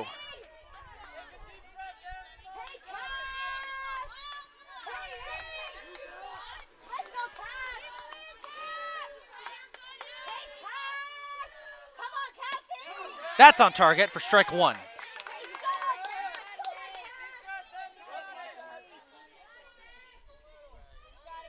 Hey, let's go, Cassie. Catonsville trying to close this one out. I believe.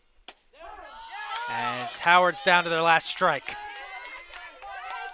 Hey, Cass. Hey, I believe. Hey, let's go, Cassie. Let's go, Cassie. Hey, 2-2 pitch. Hey, On the way. hey. Popped foul. Hey, Cassie, that's a good Litchfield will job. live to fight another day.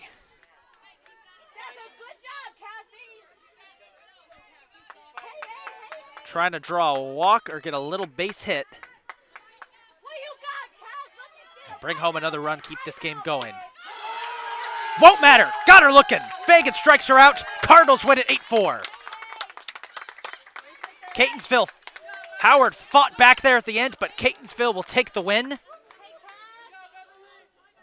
And we will gear up for game 2. A Catonsville win in this second game will send them to the region tournament, which will be here. A Howard win will mean we will see you Sunday afternoon. And we'll take a break and be right back.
And welcome back, everybody. Getting set for game 2 of our doubleheader between the Cardinals and the Dragons.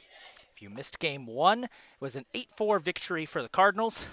Howard made things interesting in the last inning as they scored a couple runs and got very close. And we're gearing up for game 2. Here's how this will go. If Catonsville wins game 2, then they will advance to the second round of the playoffs, where they will most likely face off against, based on all the matchups, probably Southern Maryland, I want to say. I'll double check that. We play Southern Maryland or somebody else? Southern Maryland. Yeah, Southern Maryland or Hagerstown. We just got confirmation. It would be Southern Maryland or Hagerstown would face the Cardinals in the second round if they win. If Howard wins, 1, it would be the first playoff victory in program history, and 2, it would send the Dragons Cardinal series to a game 3 on Sunday, and we would have that information for you shortly. So, this series is either ending with this contest or we're getting another round on Sunday. We'll see what happens. The Cardinals will send Michaela Ellickson to the line. 6.63 ERA on the season, 4-2 record across 6 starts with 23 appearances, primarily in relief. And she'll face Reagan Perks for the Dragons as we get game 2 of our doubleheader underway.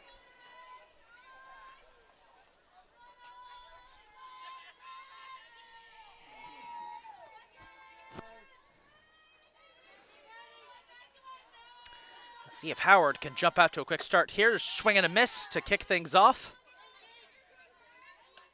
by Reagan Perks. And we're underway for game 2.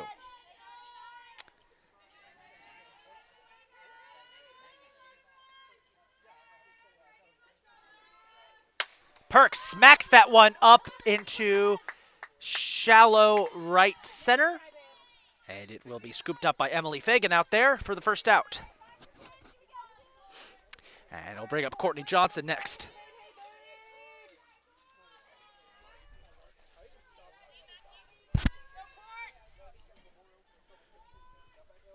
Lineup for the Cardinals is Perks, Johnson, Webb, Steele, Ryan, Sablon, Litchfield, and Howell.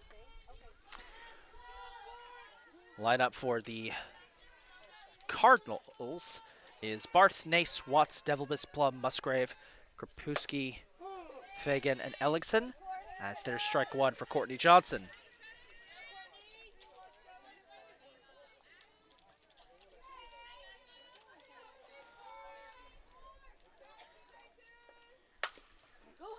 Ground ball gets past 2 infielders. Johnson will get a leadoff, a single here. Not leadoff, she wasn't the leadoff hitter, my bad.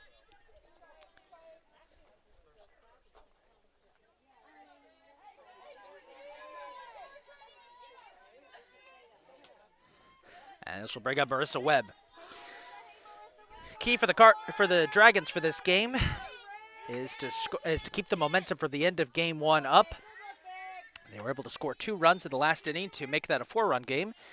Key for the Cardinals is just to do what they have been doing, which is lock it down on pitching and scoring as many runs as they can to hold off this Howard team. 2-0.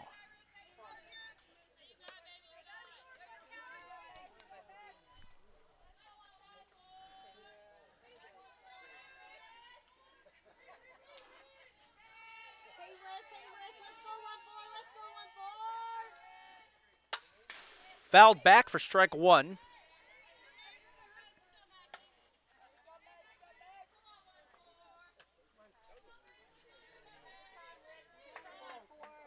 That's 2-1. Hey, 1-4, let's go, Riz! Good luck, good luck.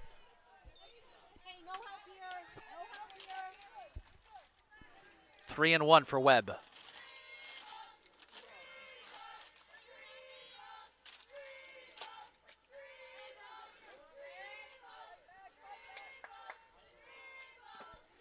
Low in the dirt, ball 4. And right off the bat, 2 aboard for the Cardinals here, as this will bring up Sophia Steele.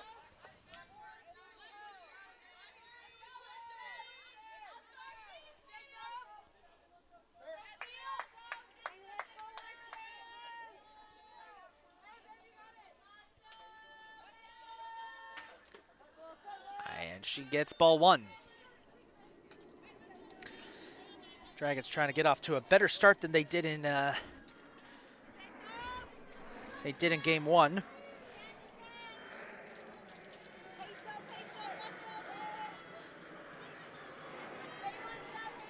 Or they fell behind 4-0 early. It's actually a pitcher's duel until about halfway through the fourth inning.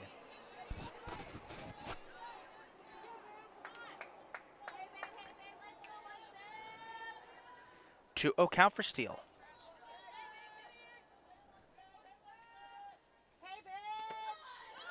Low.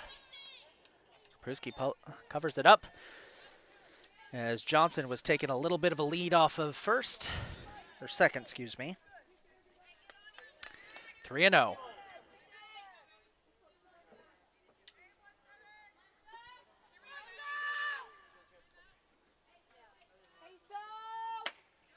That's on target for strike 1.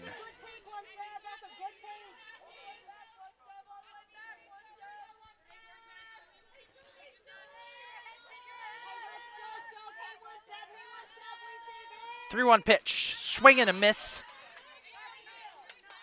Alexson's working her way back into this count. It's 3-2. Just heard Coach Callaway say Carmen San Diego. I wonder what that call is for. That is something that's hit deep back into left field. Back it goes. Watts is there to make the play. Runners will tag. At least Johnson will tag and get to third. Runners on the corners as Webb stays put at second. And I'll bring up Morgan Ryan with 2 outs on the board.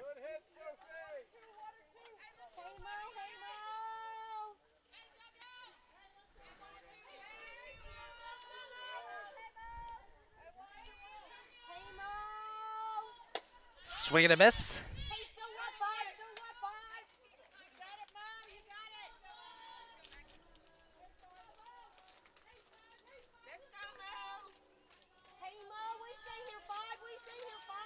A 1 pitch.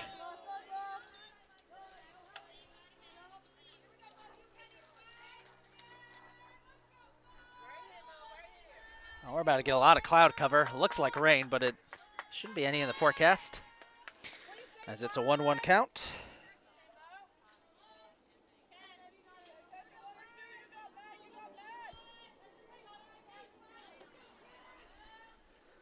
As Ryan pops that one up, and it's grabbed by Blum for the last out. So Dragons get a couple on the board. A couple on the base, excuse me. But ultimately Catonsville will prevail there, as we shall head to the bottom of the first. We'll be right back.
welcome back.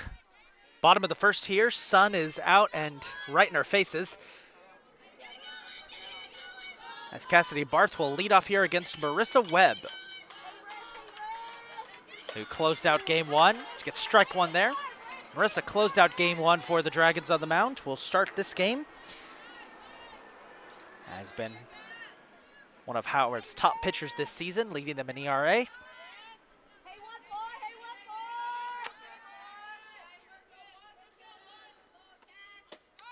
As she gets back-to-back strikes. Good start for Webb. And faces a tough batter in Cassidy Barth.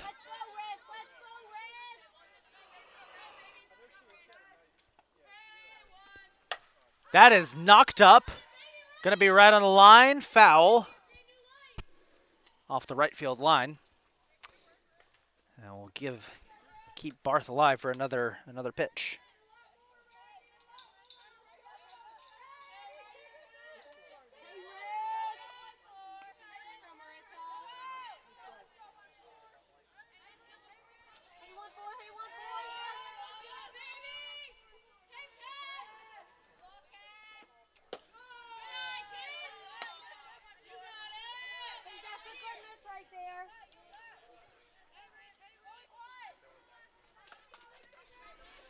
One and two.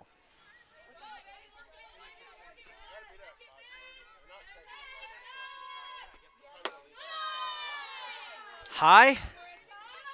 And Barth has worked her way back into this one. It's 2-2.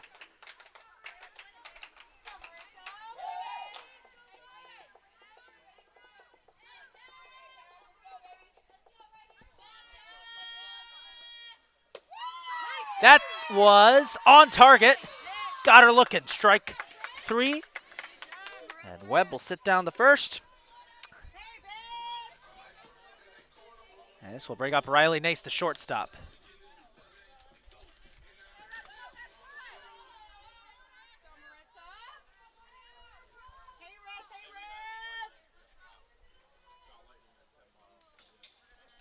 As we're getting a report here that there's been a lightning strike. And we're going to have a lightning delay here.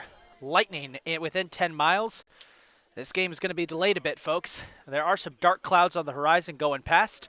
No rain was in the forecast, but the rule is if there's lightning, you gotta delay. So we're going to go ahead and take a break, and we'll be back. We'll be back hopefully in about 20-ish minutes or whenever it clears. We'll be right back.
Welcome back, everybody, to Catonsville, Maryland. We're at the Cardinals softball complex.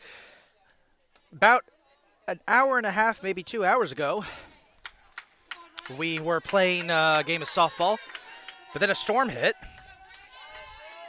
and now we're back to the action. Bottom of the first, 1 out, 0-0. Riley Nace up to bat for the Cardinals. If you missed game one, it was a 8-4 victory for the Cardinals, as that is bolted back to Marissa Webb at the pitching mound, gets the out to Gianna Sablon at first for the Howard Community College Dragons, 2 away, and this will bring up Alana Watts.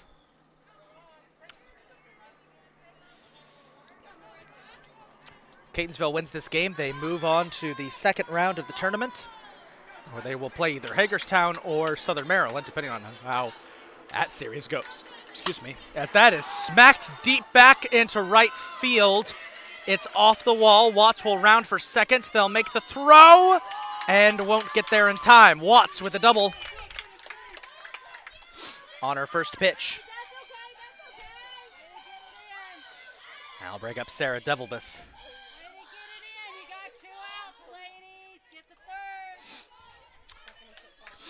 If the Dragons win this game, we'll head to Game 3 on Sunday.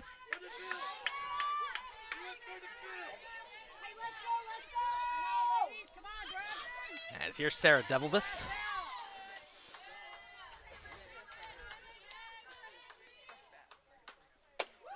First pitch is down the middle for strike one from Webb. The Dragons' ace pitcher.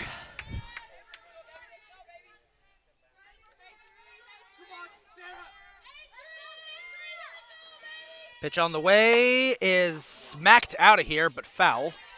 Lands on top of the batting cages, where it's going to stay. And it's an 0-2 hole for Devilbus.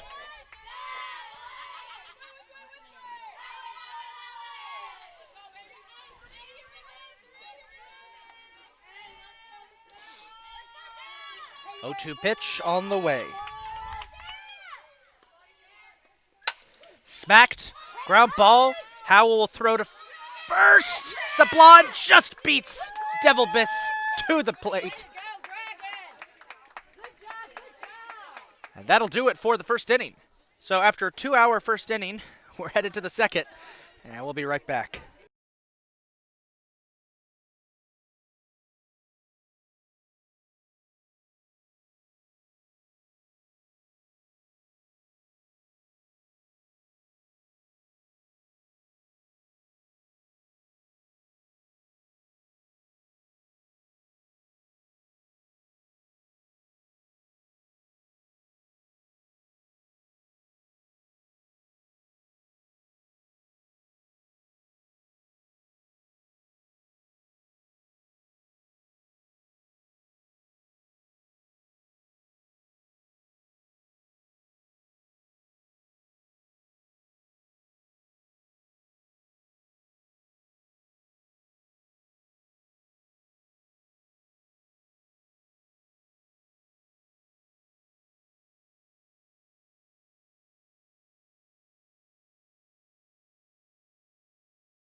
Welcome back, everybody. Top of the second.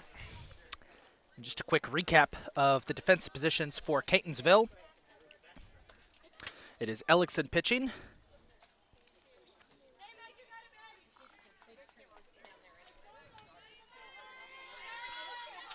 Devilbus at first. Blum at second. Nace at short. And Musgrove at third. Krapewski is catching, and in the outfield it is Watts, Fagan, and as there is ball 2 for Holly Ryan, and center field is Cassidy Barth, excuse me. So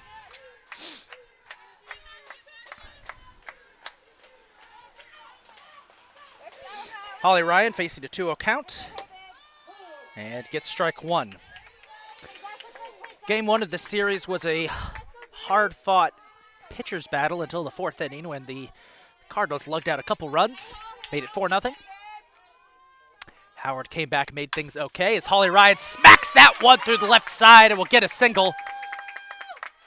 And so far, the Dragons looking like that little break we had for the rain actually helped them out. Sun is beginning to set behind the trees, so the glare on your screen will go away. We do apologize for it. As Gianna Sablon will be up next for the Dragons.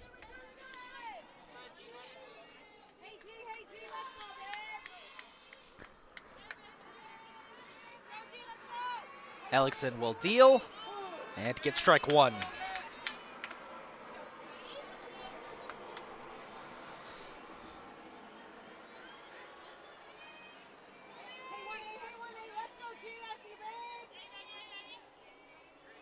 Pitch way outside for ball one. Well, one of the factors that we'll begin looking at for this game going forward is going to be the surface of the field. The Catonsville staff here worked hard to get the field ready after it got rained on. But it is still pretty cakey out there, so that is something to keep an eye on. As 2-0 count for Gianna Sablon.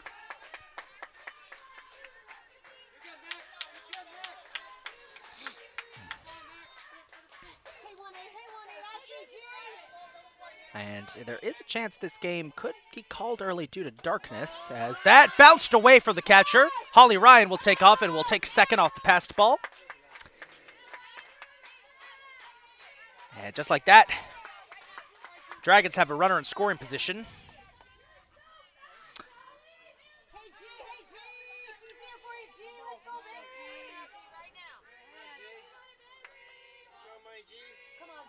Alexion will deal. Sablon smacks that one. They make the play at first. Ryan makes it to third. A little bit of a sacrifice there for Gianna Sablon. Does get a runner into scoring position, and it will bring up Cassie Litchfield.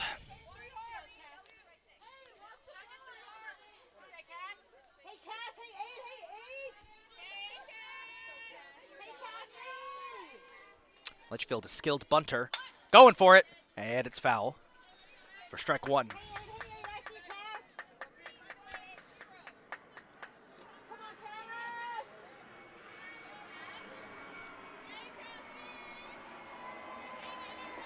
Here. Got BWI traffic going directly over the field. Litchfield pops that one up, and it's somehow caught by Blum. Great play by Blum to get the out in foul territory and put two away. And this will bring up Micah Howell, bottom of the lineup for the Dragons, third highest in batting average. Very, very good. Good cleanup hitter here. And a good segue to the top of the lineup. Runner still in scoring position with two outs here in the top of the second. As she smacks that one, back it goes, and Alana Watts is there to cover it up. So for the second straight inning, Howard gets a couple runners on base in scoring position, but Catonsville comes up big with clutch plays. And we'll head to the bottom of the second, see if the Cardinals can get one on. We'll be right back.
Welcome back.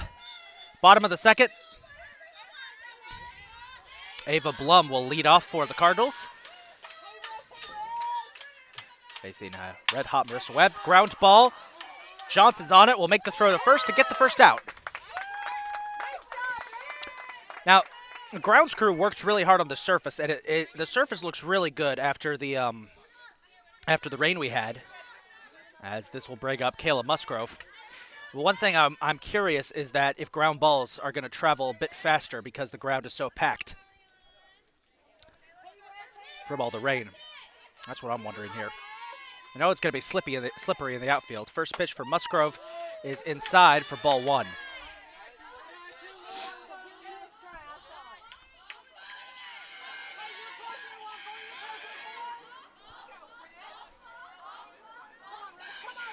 Pitch on the way. Smacked up into center field. Reagan Perks will cover it up. And Musgrove smacks one aboard for a single. And this will bring up Madison Krapuski.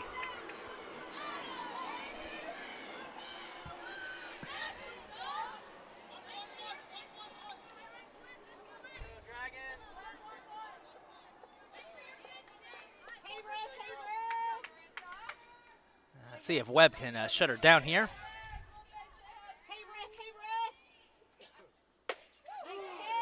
And gets strike one. A little bit inside, but I think it just clipped the strike zone. So it'll be an 0-1 count.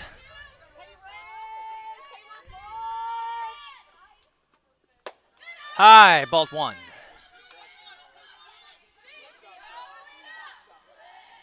As the sun's starting to vanish behind the trees there. I'm wondering how much daylight we have left because there is a chance this game could get called early due to darkness, if that would be the case. As Brusky shows bunt and gets ball two. If that is the case, from what I understand, game two would be concluded on Sunday before game three because tomorrow calls for nonstop rain. This is why these games were moved up in the first place, and we still had a rain delay. Low pitch, ball three.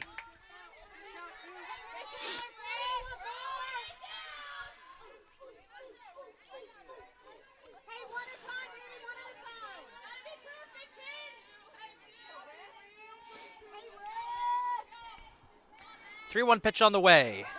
On target for strike two. As Webb fights back into it. Full count for Krapuski.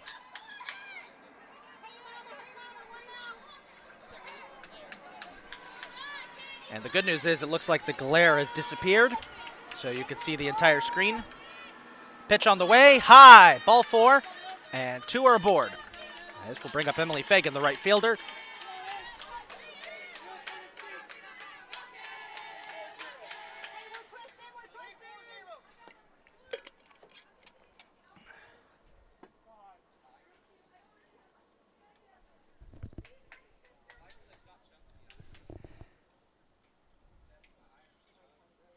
As we have a stoppage, trying to see what's going on.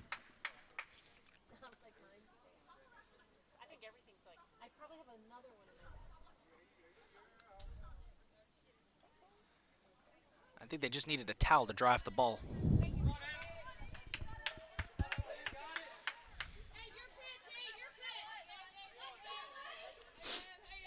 Something we had anticipated might happen with all the rain we just got.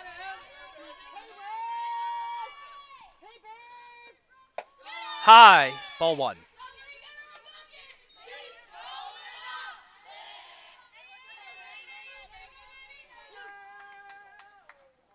And timeout called again here as the Dragons are going to have a mound discussion.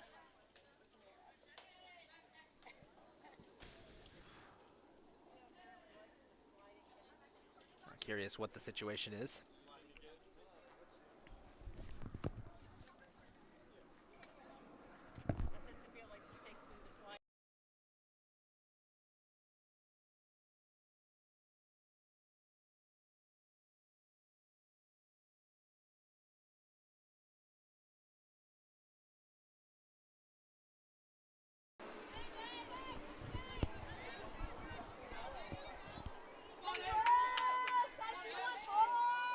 First pitch on the way, high, ball two.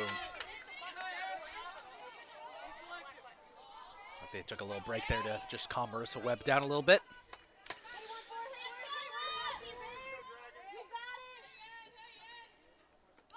To a pitch, go for a bunt. It's a good bunt. They'll make the throw and get the out. Nice throw by Holly Ryan to Morgan Ryan, who had shifted over to first. Fagan's bunt does get 2 runners into scoring position, as it'll bring up Ellickson.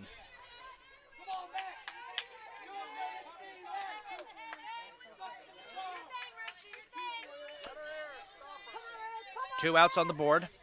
Bottom of the second. First pitch on target, strike 1. When these two teams played back in April, Ellickson had her first career home run off of, I believe, a Marissa Webb pitch in game 2. And she'll pop that one right up. Courtney Johnson calls for it and is there. And the Dragons get out of the jam. We'll head to the top of the 3rd inning. Still a 0-0 ball game, just like it was at game 1. We'll be right back.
Welcome back to Catonsville Softball Complex.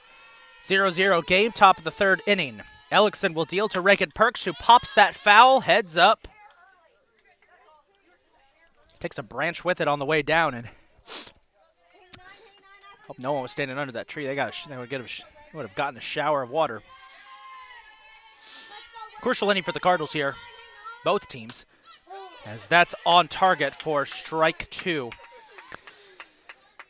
This game is going about the same way game 1 started. Pitchers duel, 0-0 ball game. Both teams with 2 hits each. As Perks will smack that one up, and I do not envy the person who needs to go fetch that, because not only are they going to have to go into poison ivy infested woods, they'll also probably get soaked from the waist down with all the rain. 0-2.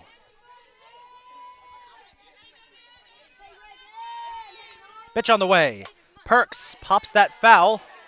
It takes a clatter off of the visitors' grandstands, which are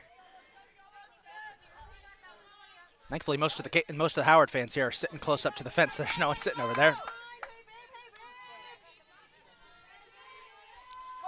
0-2.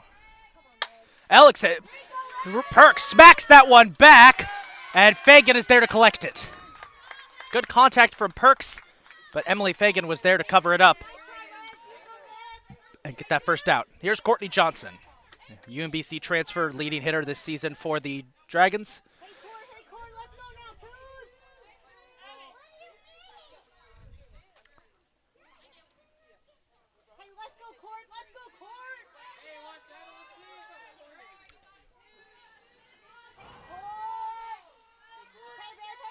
First pitch for Johnson inside. No, they call that strike. Umpire strike zone is a little inside, more inside than usual, but I think that'll work out. High, ball 1. Temperature's really starting to go down here. It's cooling down from the mid high 80s to high 70s now. It feels very nice. 2-1 for Courtney Johnson. Hey, Court, keep it going here, twos. Come on, twos. Come on, Court. High, ball 3. Johnson was hit by a pitch in her first 2 at-bats in game 1. And definitely wants to try and avoid that from happening here in game 2.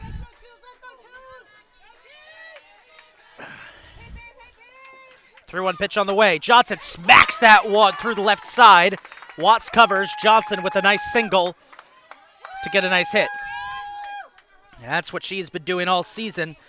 First half of the year, it was more extra base hits that she was hitting. As here's Marissa Webb. Hey, 1-4, helping yourself here, baby. I'll see you. 1 aboard, 1 out, top of the 3rd. Neither team scored in the first 3 innings of game 1. And by the way these pitchers have been playing, we could be headed towards that for game 2. Could be. Low pitch, ball 1. Come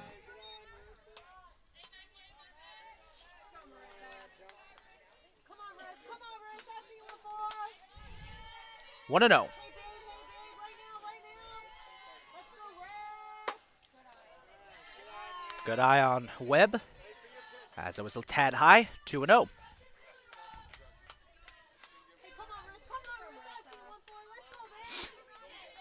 Nice crowd coming out here this Friday evening to watch this game, braving the storm.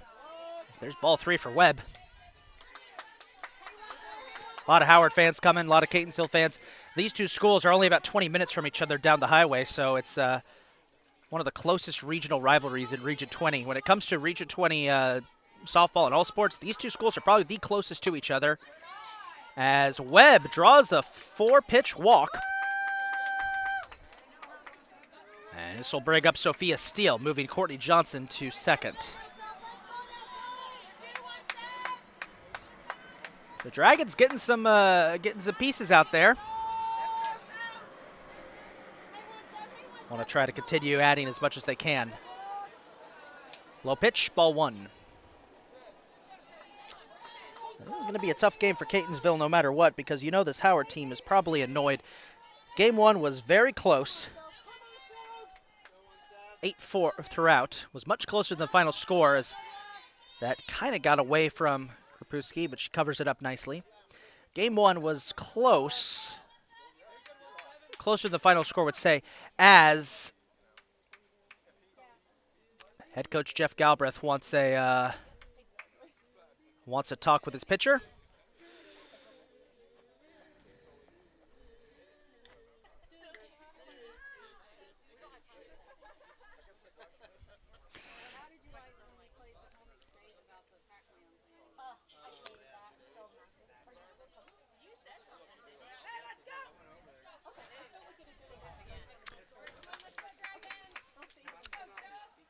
All right, quick mound visit is over. As Catonsville does have their ace, Emily Fagan, out in right field, but she pitched the entirety of game 1, and that went the distance, 7 innings. So I don't know if the Cardinals would want to risk putting her in there, as there's strike 1 for Steele, especially because if this series goes to the full 3 games, you want Fagan available for game 3. You want to keep her rested just in case. As that got away from Krapewski, and the runners will take their bases. So now, with just 1 out here in the top of the 3rd, Sophia Steele faces a 3-1 count. She's either getting the bases loaded or she's bringing home at least 1 run. Or getting out, of course. Deep fly ball could also bring home Johnson, because this Catonsville outfield is much deeper than a lot of those. As there's a swing and a miss for Steele. Ah, she wanted that one. Ellickson fighting back into this.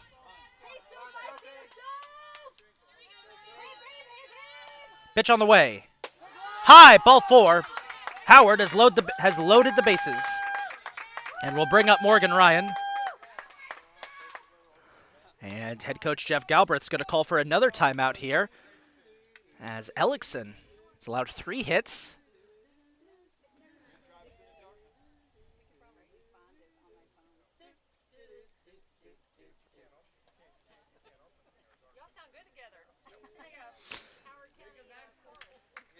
And I think we're going to have a pitching change.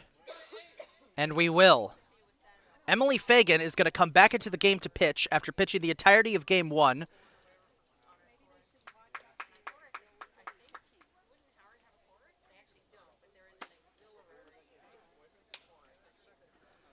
This is going to be interesting.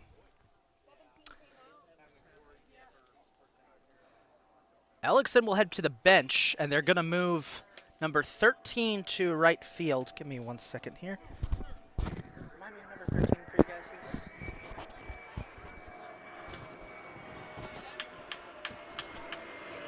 Who? Number 13, that's Abby Webb, who will move to right field. Okay, well, it's going to be interesting to see how this plays out because, again, as I said, Fagan already pitched an entire first game.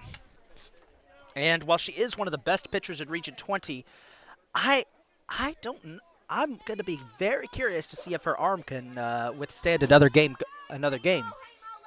She's had to do this a lot this season for the Cardinals. Here's Morgan Ryan, as gets strike 1.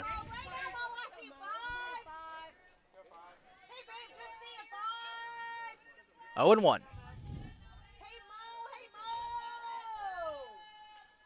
Pitch fouled back right at us. And it's 0-2 here for Ryan.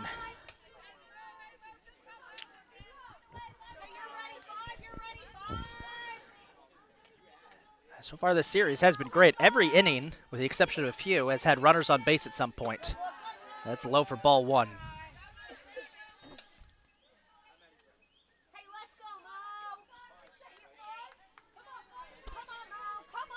It's a peak playoff softball, as I like to call it.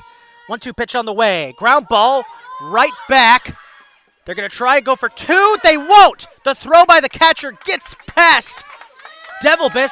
Webb scores. Steele makes it to third. So they do get Johnson out at home, but Marissa Webb scores on the error. And Coach Jeff Galbraith wants a... I was talking it out. I think he wanted runner interference. I don't know if that would apply in that situation. So, for the first time in this series, Catonsville takes the lead 1-0. Holly Ryan's up to bat with 2 outs. That's the first error committed by Catonsville this series. Pitch on the way. Ryan smashes that one. It's going to go foul, but it will clear the fence and land in the bullpen. That's good contact by the Dragons catcher.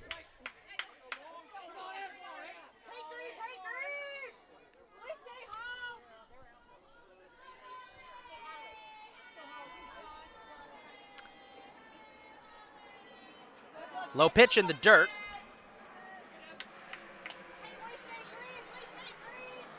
One and one.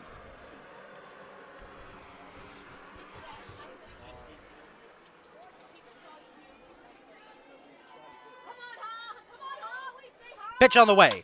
Ryan, little grounder. They go for the field and get the out. Dragons escape from the Cardinals, escape for the jam, but the Dragons get first blood. They take a 1-0 lead as we head to the bottom of the third. We'll be right back.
Welcome back, bottom of the third.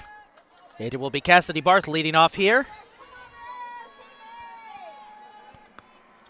Webb will pitch, and that'll foul back and hit the top of the gazebo located out here at the softball complex for an 0-1 count.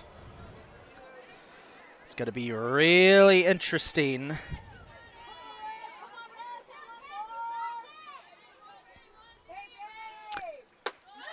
as Barth has to take a knee on that one. It's going to be really interesting to see how Marissa Webb goes as the game continues.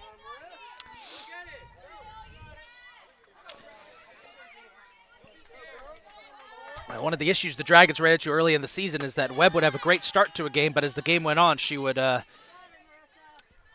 opposing teams would start to figure out her pitches and start to chip away. Now, as the season has continued, she's gotten really good at staying consistent through the entire game. Let's see if she could do that right now.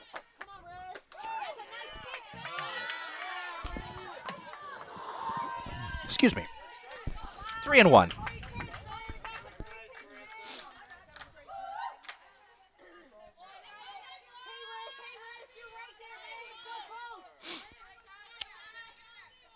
Webb deals, and Barth takes ball 4. So right off the bat, the Cardinals get the tie and run aboard, and will bring up Riley Nace.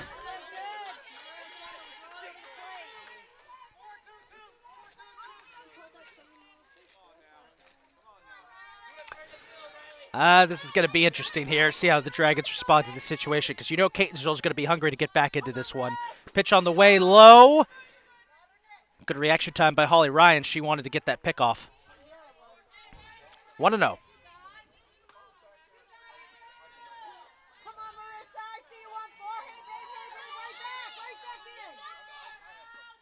Low pitch in the dirt. And Ryan again trying to get the pick off. It overthrows Gianna Sablon, but Cassidy Barth wasn't ready for it and doesn't take off. You see, I don't know what's going on here, but Holly Ryan just wants to get that out. As they got to toss that ball due to it being all dirty now. That's the thing. The surface is dry. The infield is dried out a lot, but it's still kind of cakey. So any ball that hits the dirt there is gonna get all slimy. 2-0 count on the way. On target, runner takes off. Barth gets the steal, and the ball got past Courtney Johnson. Well, that explains why Holly Ryan was trying so desperately to get the pick off. Barth was looking to get a stolen base, and she does.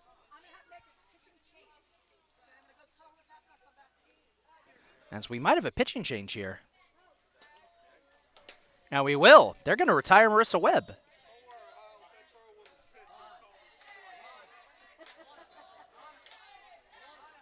Marissa Webb's going to be taken out of the game. They're going to put Morgan Ryan in. Morgan Ryan, who's done a ton of relief work this season for the Dragons, will enter the contest. She'll shift over from second base.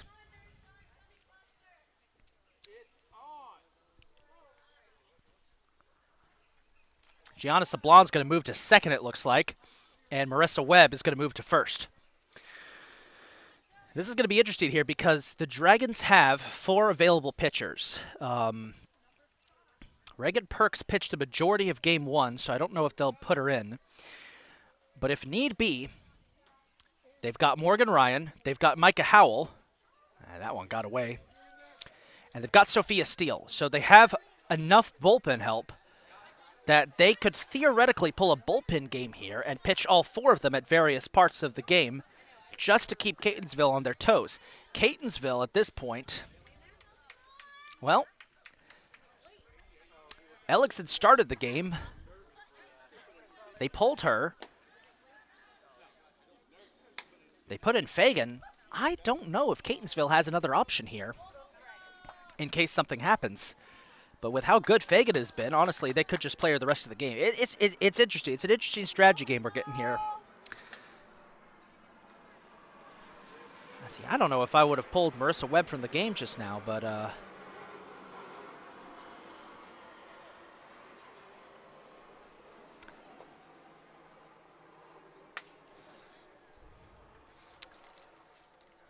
Howard's been planning something out here.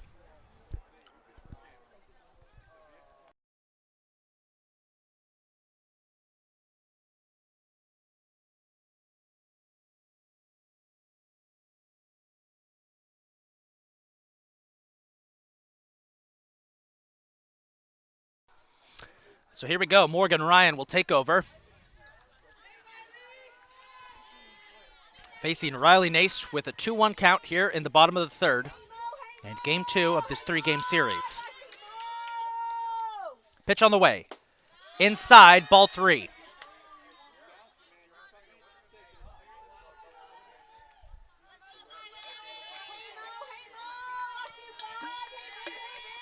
Tying runs at second. Ryan deals. Ball 4. Nace will walk. 2 aboard for Catonsville. And their best hitter is up next, Alana Watts.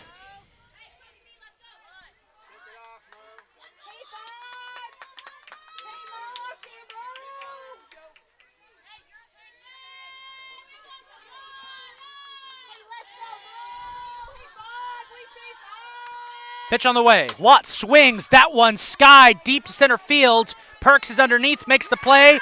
Runners will not tag. They tried to. And that's one away. Boy, Watts got a piece of that one. Reagan Perks had to back up. And that's one away.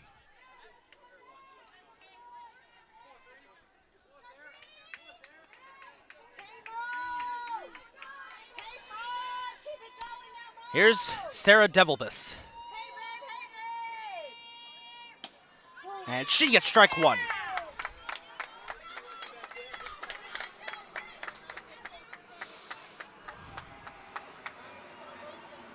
Devilbus calls timeout to adjust her shin guard. And we're back to it.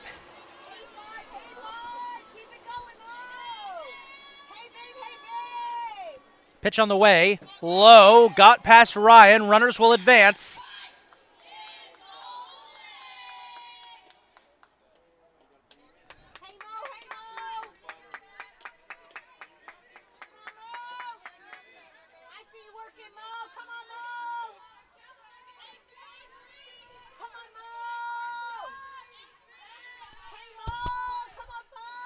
One and one, on the way. That one smashed back into left field it goes. Steals on it and gets the play. Runner will tag. They'll try to throw her in. Barth scores. Tie game 1-1. Devilbus gets the sac fly, and this game is tied 1-1 with Ava Blum up.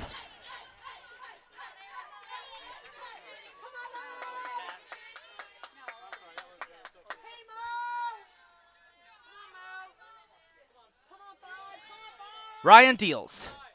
That one got away. Runners coming in. Catonsville takes the lead. Nace slides in there on the pass ball and scores. It's 2-1. Cardinals pulling ahead.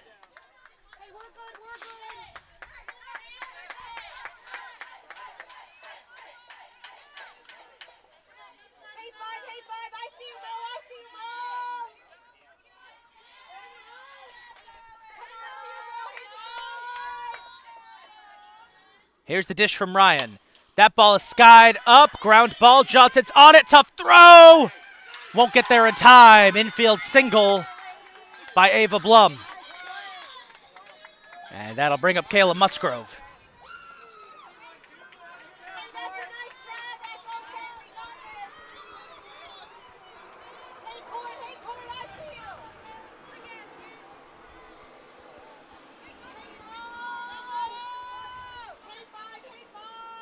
Pitch on the way.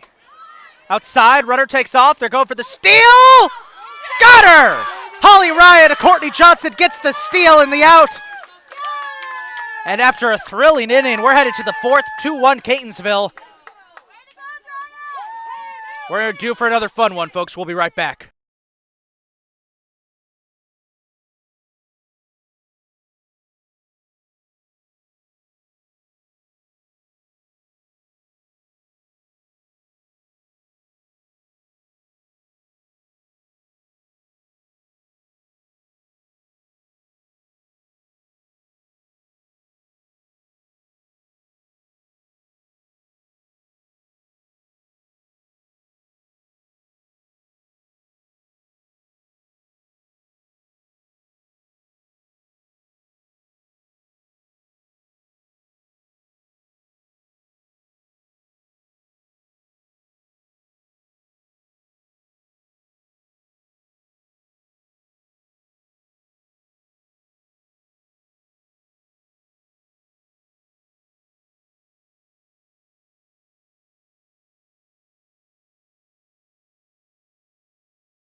Top of the fourth, Dragons trail 2-1 to the Cardinals in Game 2 of this series. Gianna Sablon is up, first pitch.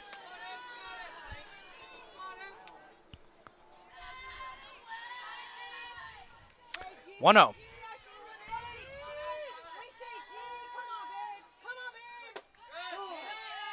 And there's strike one.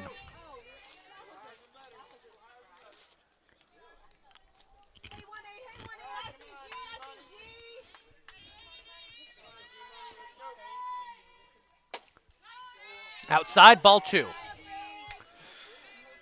Gotta say, this game is turning into a lot like Game 3 was, or Game 1 was, excuse me. And that every half inning has been just fantastic. Ball four, ball three. Got ahead of myself there.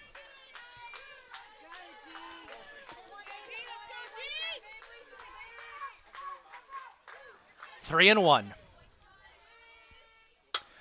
Ooh, Sablon got a piece of that. Heads up.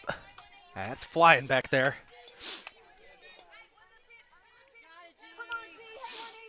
It's a full count.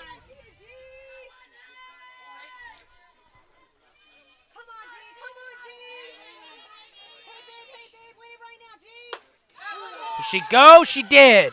Sablon strikes out. I'll bring up Cassie Litchfield. Well, no. One out and nobody on base. This is where you usually see a Cassie Litchfield bunt. That was inside, ball one. As it did look like she was favoring a bunt.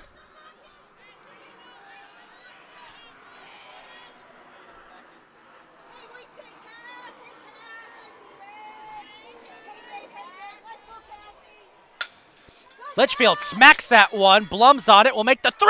Oh! Oh, Devilbish dropped it. Litchfield gets on base. Okay. The softball gods smiling, little luck on the Dragons on that play.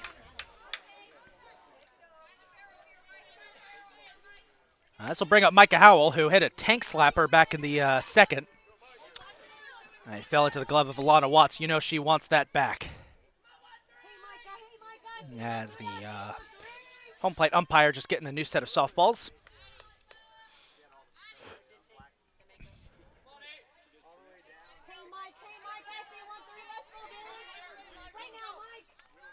Here we go. Pitch on the way. Howell pops that back. Heads up. And that'll land behind us for strike one.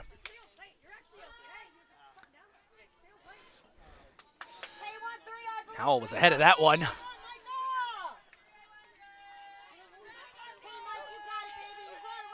Pitch. Swung and missed. Ooh, off-speed pitch from Finnegan. Got her.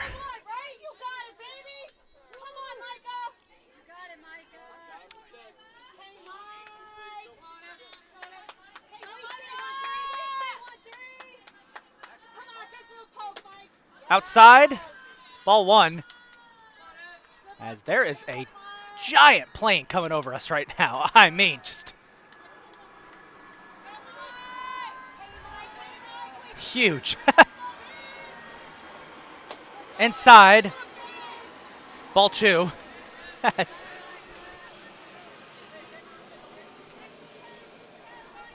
As a UPS cargo plane going by, it was just the loudest thing you've ever heard.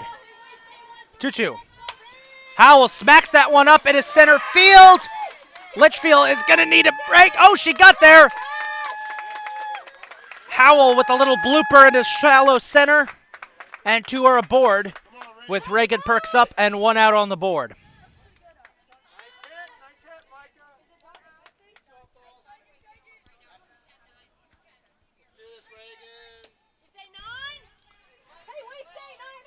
Dragons still have an out to give.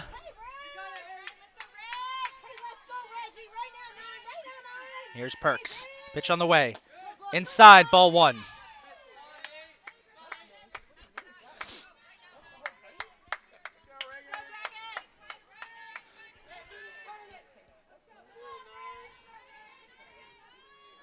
1-0 pitch on the way. On target. Catcher dropped it. 1-1.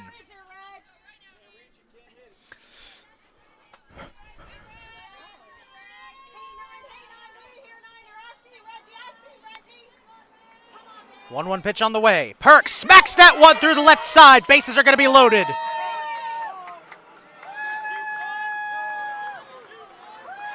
Pair of hits and an error, and Howard has loaded the bases with Courtney Johnson up. As Howard is starting to figure out Emily Fagan.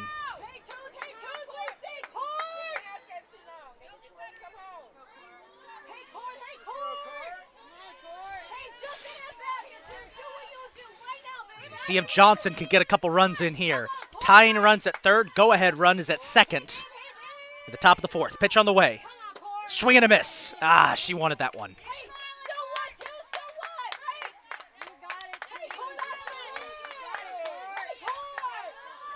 Catonsville trying to get out of this jam here. Fagan has been awesome all day long at getting out of these jams. Another swing, another miss.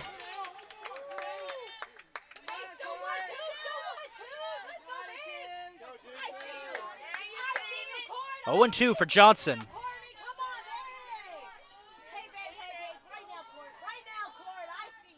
Outside, ball 1.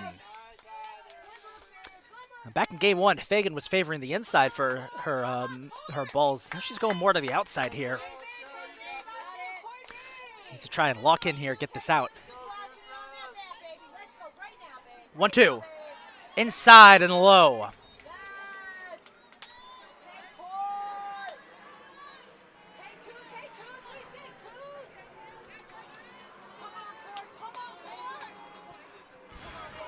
Two-two pitch on the way.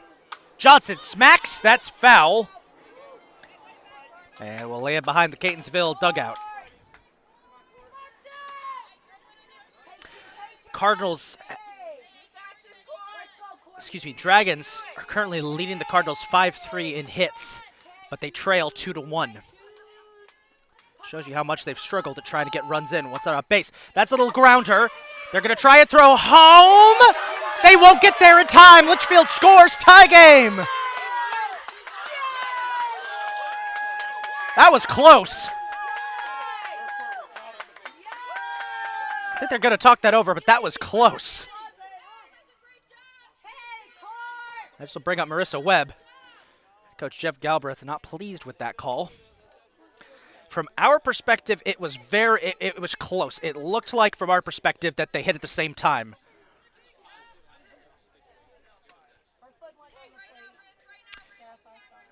At least from up here, it looked like they hit at the same time. Umpire is going to give it to Cassie Litchfield, and it's 2-2. And here comes Marissa Webb.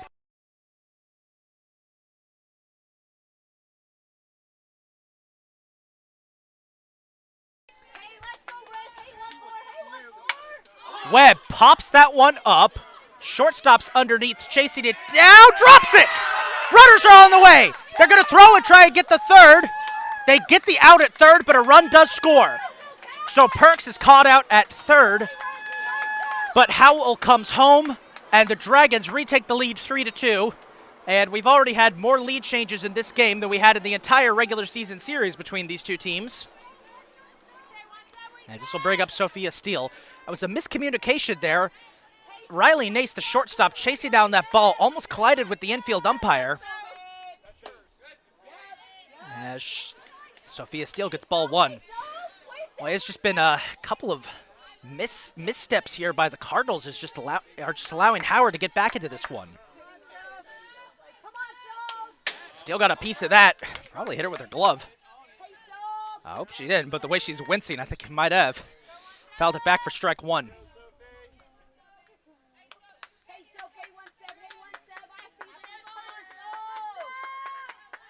1-1 pitch. On the way. Low in the dirt for ball 2. 2-1.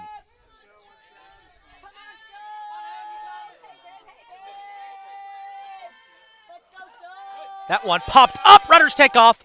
And Johnson and Webb get into scoring position. And Shannon Riley, head coach, who's playing who's standing in as third base coach. Really trying to pump up Steele here. You've got 2 runners in scoring position, a chance to extend the lead, and knowing how dangerous this Catonsville roster is, if you're Howard, you've got to score some more runs here because you don't know when you're going to get another chance like this. That was off a bit, ball 4, bases loaded. And this will bring up Morgan Ryan.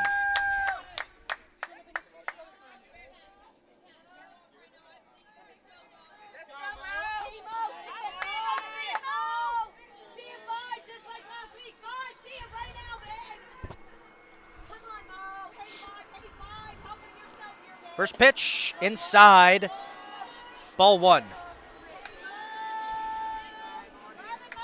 I got some more BWI traffic coming overhead.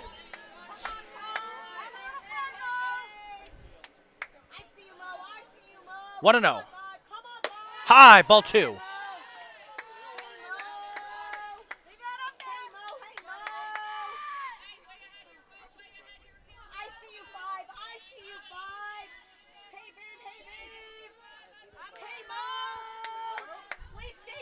Two 2-0 pitch on the way. Did she go? She did. 2-1. Morgan Ryan has a tendency to kind of flick her bat a little bit while she's taking in at bat. As she smacks that one, that's a fair ball. It's going to roll to Devil Bish, who fumbled it a little bit, but still manages to get the tag, and Catonsville gets out of the jam. So Howard gets 2 back, take a 3-2 lead as we head to the bottom of the 4th, halfway through Game 2, and it's the Dragons, the underdog, on top of the Cardinals. But hold everything, this game isn't over yet. We'll be right back.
Kayla Musgrove will lead off this inning for the Cardinals, so key for Catonsville now, get back into this. You know you've got powerful hitters. You know you can hit all these Howard pitchers.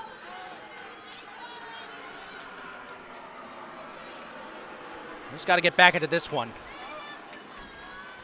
It's been a phenomenal series so far. Both games have been just excellent games. Including game 1, which was an 8-4 Catonsville win. As there's a 2-0 count. 8-4, yeah, but final score was misleading. It was actually quite the close game that kind of came down to the wire. As here's a 2-0 pitch. On target that time.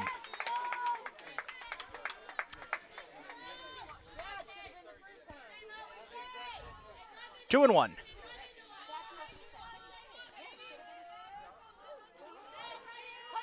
On the way. Golfed up. Into the fence for strike 2.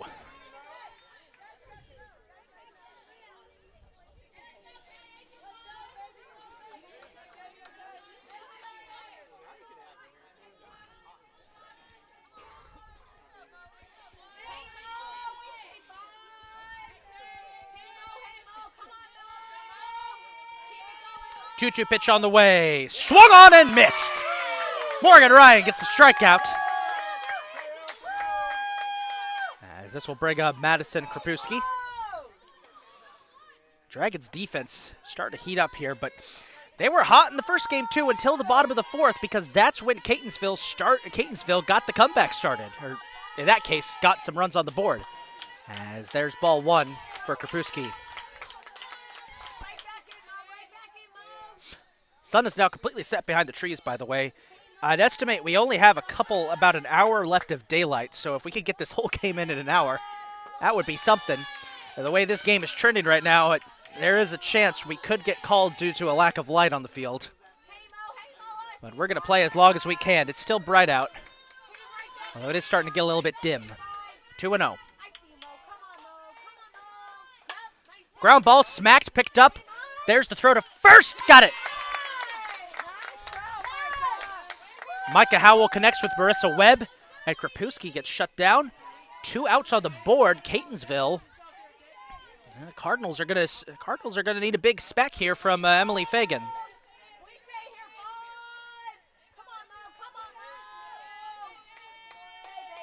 First pitch on the way. On target for strike one.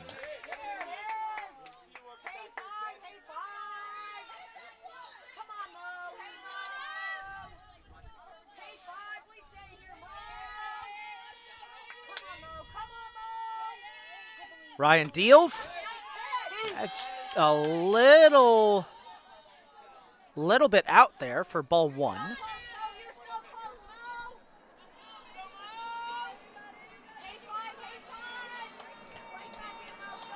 One and one. There's strike two.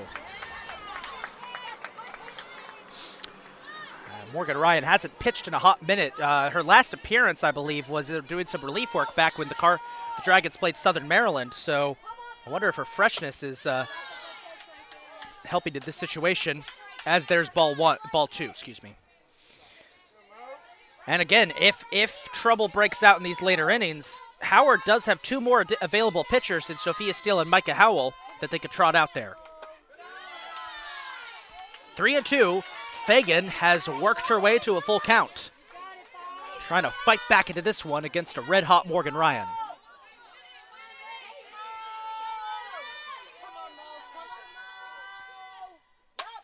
Golfed up. Johnson's underneath it and got it. 3 up, 3 down. Dragons with a big stand in the fourth. We'll head to the fifth. Howard leads it 3-2. This is a game, folks. This is going to be a fun game. We'll be right back.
Welcome back.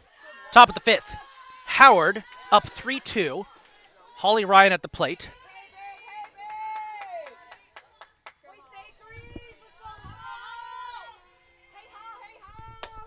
As there's a swing and a miss for Ryan.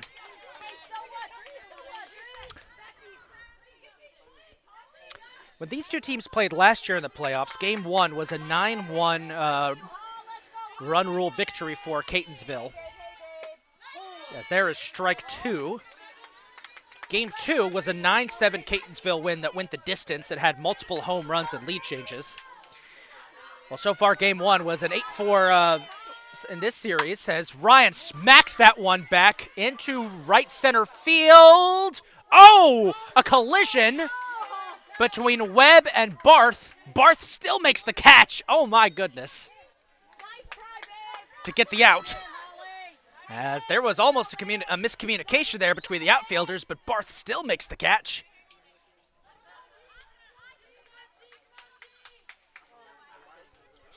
And one's away. They'll bring up Gianna Sablon.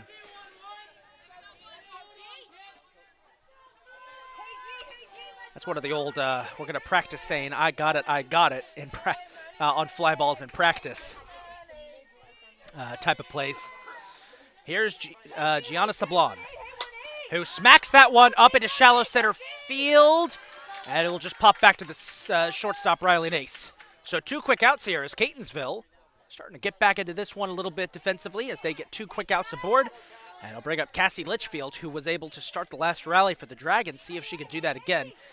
I mentioned this in Game 1, but Howard has this weird ability throughout the season that when they're down to their final out in an inning, they somehow get more efficient at the plate. I don't know how to describe it, but there was a stretch of games where if Howard had 2 outs on the board, they would suddenly start smacking home runs and doubles and triples left and right. Haven't seen that in a while, though. But that is something to keep in mind if you're with Catonsville. This is their strike 1 for Fagan. And Fagan trying to prove that she wasn't rocked after that 4th inning. Doing a good job of it so far. Litchfield shows bunt, gets strike 2.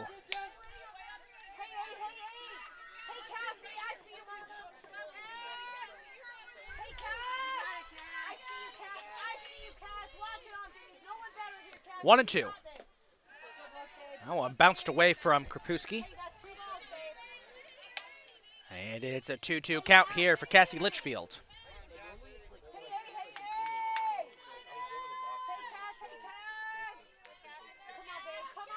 2-2. Litchfield pops that foul. And it's going to roll back onto a gazebo.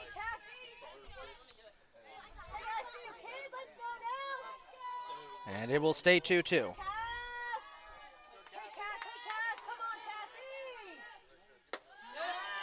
Just a bit high, ball 3. Litchfield works her way back into this count as we're just past 7:30 here on the East Coast, meaning that we potentially... checking the weather right now. As that one is popped, shortstop's on it, makes the throw, and gets the out. 3 up, 3 down. Catonsville's defense responds, and we'll head to the bottom of the 5th. Cardinals now are going to try and respond on offense. We'll be right back.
Bottom of the 5th we go in what has turned out to be a very tight, very intense game between these 2 teams. Abby Webb is up to bat, her first at bat of the game after coming in to replace Ellickson, and she gets ball 1.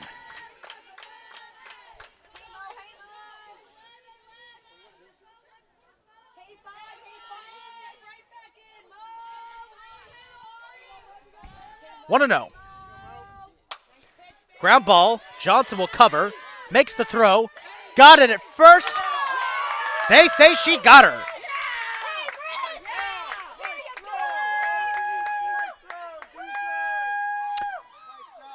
And that's 1 out away.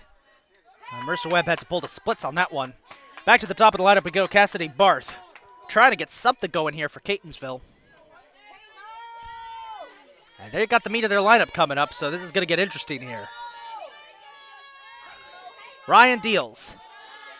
And gets ball 1.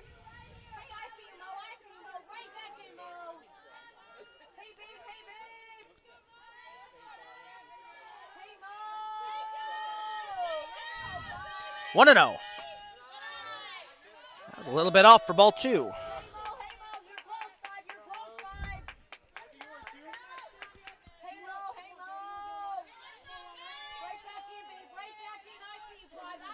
Two-0 pitch on the way. And that one was on target for strike 1. 2-1.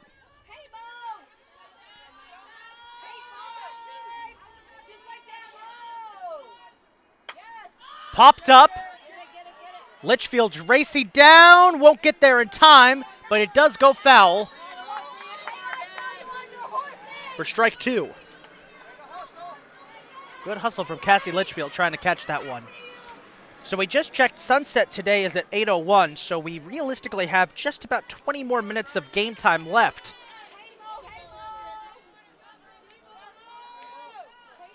I don't think there's any way a game can be completed, be called complete. It's the playoffs, as there's a swing and a miss for Barth. And Morgan Ryan is keeping him hot. 2 strikes down.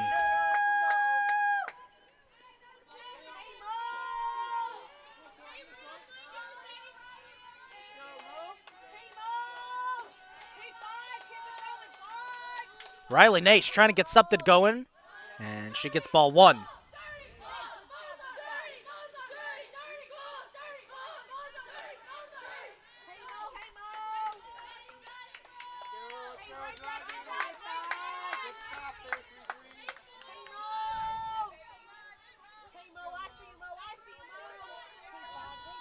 One and 0. On the way. That's a bit off there for ball 2.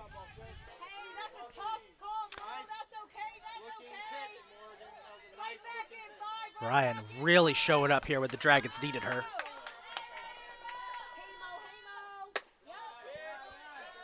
That's 3-0. And with Alana Watts on deck, you know, if you're the Dragons, you really want to get this out here. You don't want to have to face Alana Watts until the bottom of the 6th. As there's ball 4. Well, they won't get their wish. Watts is up to bat. Nace walks. If there was ever a chance for Catonsville to get back in this one, it's now.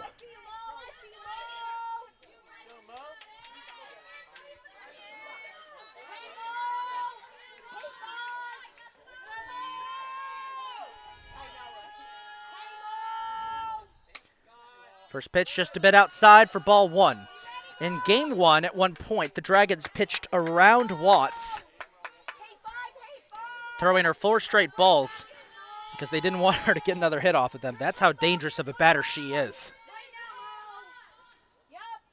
Pitch just a bit outside for ball 2. That's 6 straight balls thrown now by Morgan Ryan. This is something that happened in the regular season series between these two teams, in which the Dragons would get 2 outs on the board, and they just couldn't get that 3rd out, and Catonsville used it to their advantage. 2-0 pitch. Ball 3.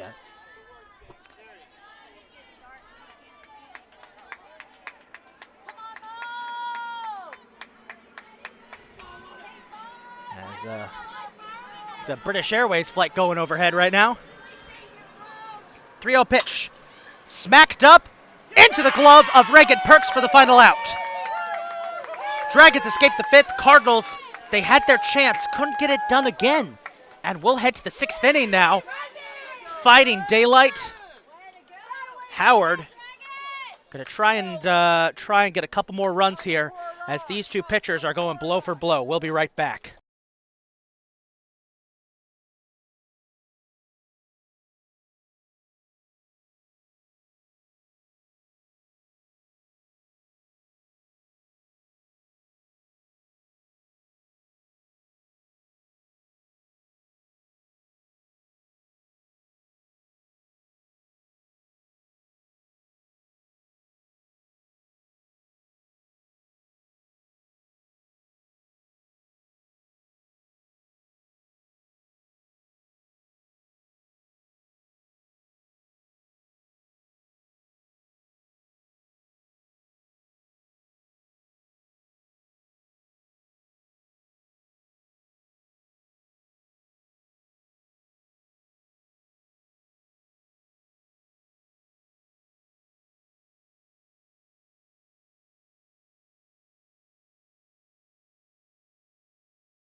You ever watch the old TV show 24? Well, imagine a little clock going at the bottom of your screen right now that says 16 minutes and counting. That's how much daylight we have left before the sun sets here in Catonsville. And this game will most likely get delayed till Sunday. As there's ball one for Micah Howell. Dragons lead by 1. Their defense has been spectacular here since the 3rd inning. Howell smacks that one over the glove of Riley Nason into left field for a base hit. And we're back to the top of the lineup with Reagan Perks.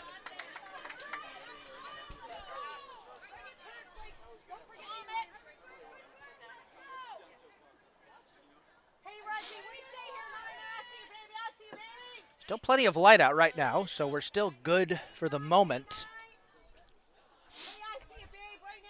But this is going to be something interesting. Lights are, there's no lights here at Catonsville. And that one smacked down the left field line by Reagan Perks. And that will get Micah Howell to second. 2 are aboard with Courtney Johnson up.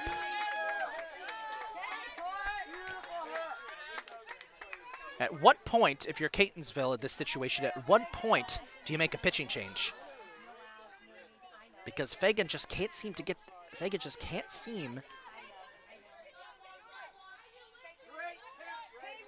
Well, looks like in this case Howard's figured out Emily Fagan. They've had a whole first game to watch her, and now they've got her on the ropes here. Johnson shows bunt, ball pops into fair territory, but it was off for a ball, and it's a 1-0 count.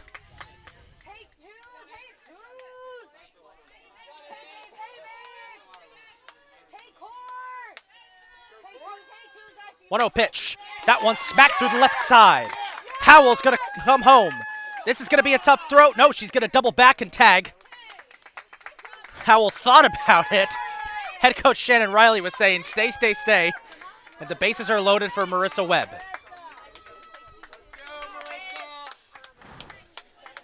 Bases are loaded right off the bat here as Howard.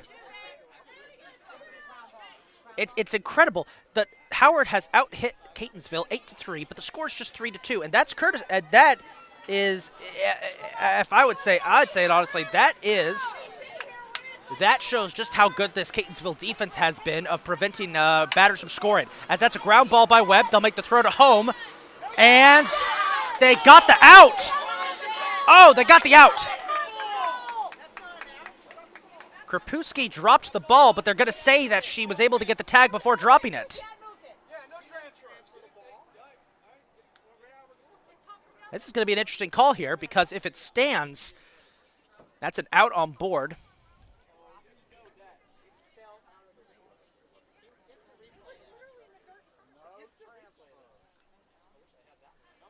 From our perspective, it looked like that she got the tag before she dropped it, but this could go either way because there was another play that was similar to this that when Cassie Litchfield scored earlier, and they ruled that in favor of the Dragons. But from our perspective, it looks like it could go either way because the ball did get there in time, and they're going to say that it is an out. So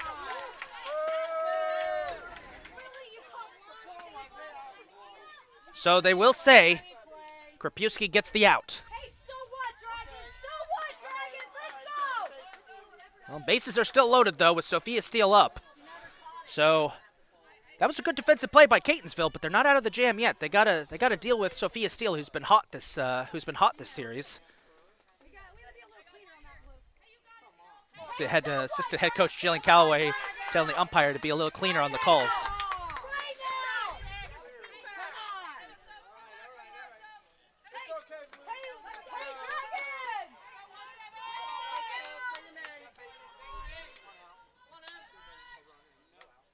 Pitch on the way.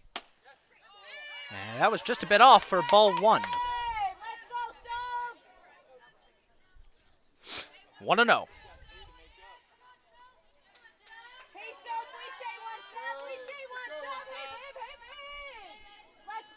Pitch on the way. And that was over the plate. Strike 1.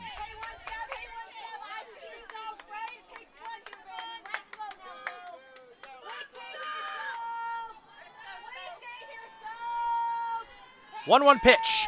Popped foul. And that'll glance off the gazebo and roll back. 1-2 for Steele.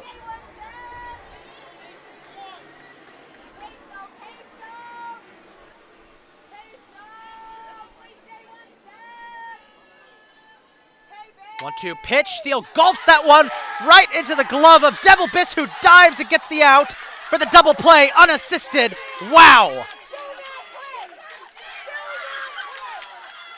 Unassisted double play by Sarah Devil Biss.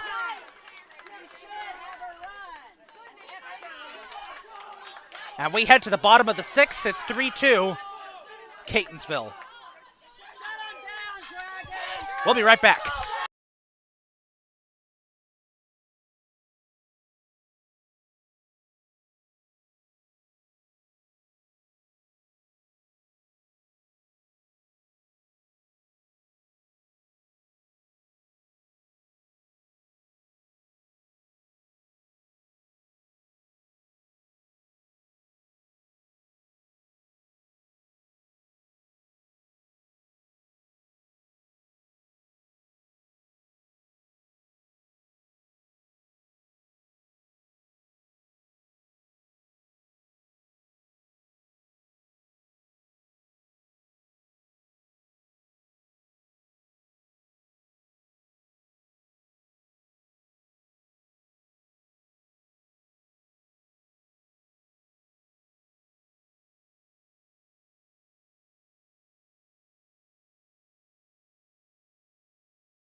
Welcome back, bottom of the 6th. We've probably only got about 10 or so minutes left before this game's going to be called due to darkness.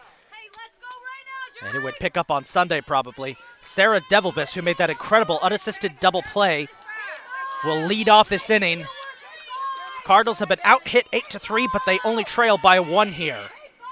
And Devil Biss gets ball 1.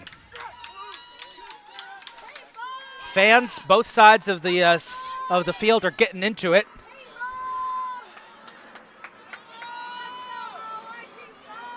One and 0. Swing and a miss.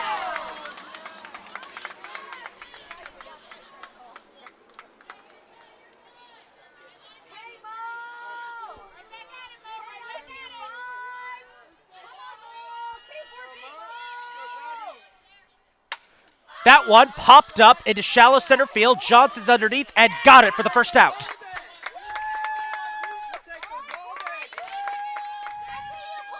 One out on the board.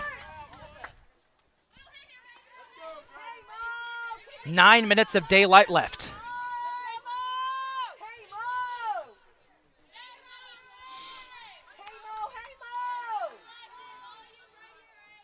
Ava Blum trying to break the stalemate. She smacks that one into the glove of Gianna Sablon, who makes the play.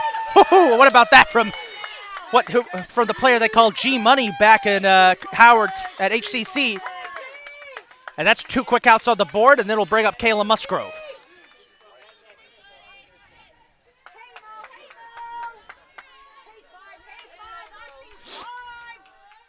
Pitch on the way, just a bit outside for ball 1.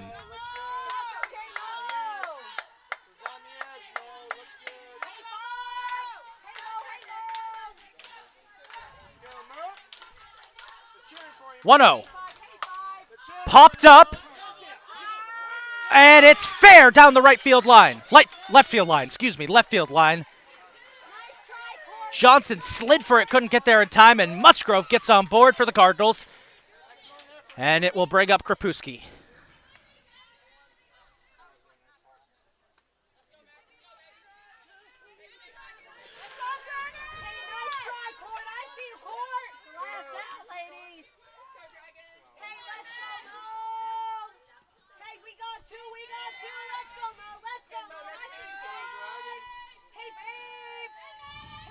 Pitch on the way, low. Runner takes off. Ryan can't get the throw off in time. Ball had found its way between Krapewski's feet, between her cleats. And I think we're about to get a pinch runner here. As now it's starting to get dark out there. I would not be surprised if this is the last inning we have. Here we go. Pinch runner is out. It's Jordan Cleveland will pinch run for Kayla Musgrove at second. Catonsville wants a speedy player out there, and Cleveland's one of the fastest players they've got. They want a speedy player out there to try and get a steal and try and tie this game at the very least before we inevitably have to sign off. 1-0 pitch to Krapewski. Krapewski smashes that one up, back it goes, and making the play is Sophia Steele. 3 up. We'll head to the 7th. Howard on the doorstep of their first playoff win in program history. But will we get another inning? We'll find out in 1 second. We'll be right back.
Here we go.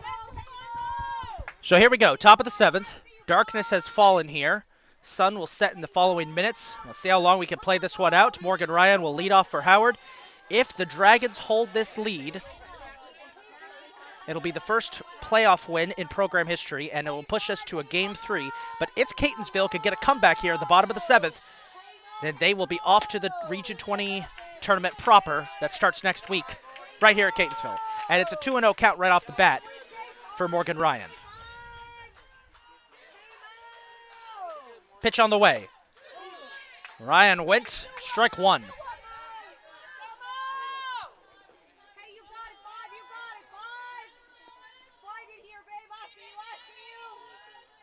Ryan, ground ball through the left side. Slips past Nace. Ryan's aboard with a hit.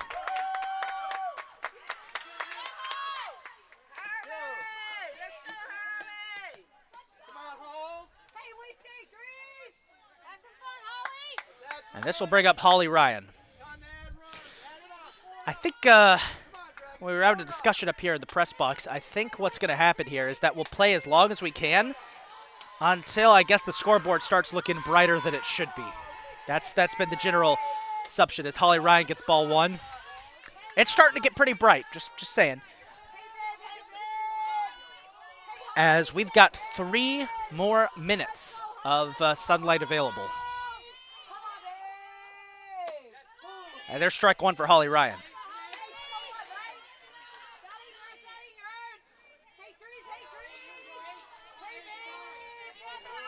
Howard fans showing their approval. Catonsville fans doing the same, and they're getting loud. That's high, got away. Morgan Ryan's going to take off and steal second.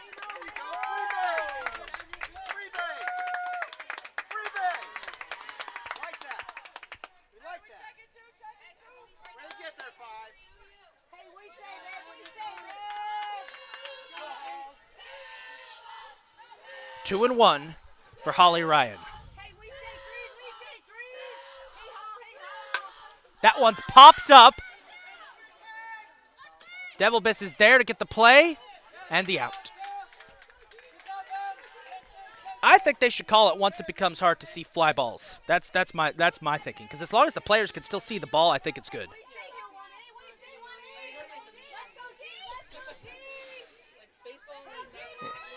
It does help that it is neon. Yeah.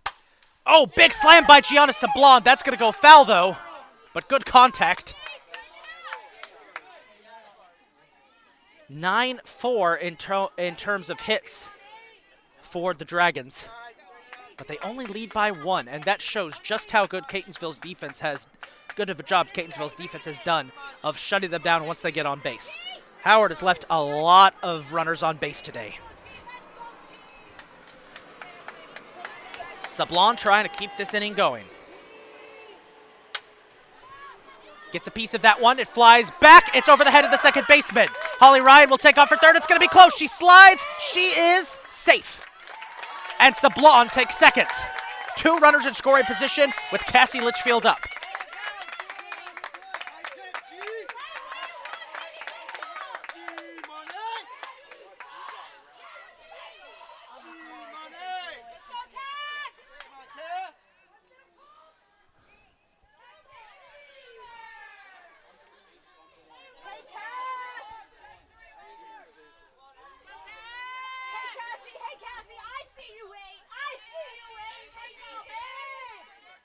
First pitch for Litchfield goes for the bunt and gets strike 1.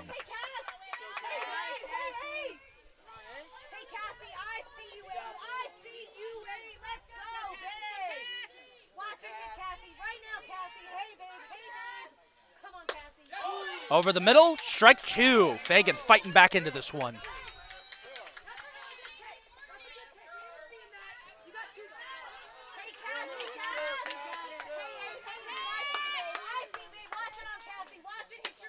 Outside, ball 1.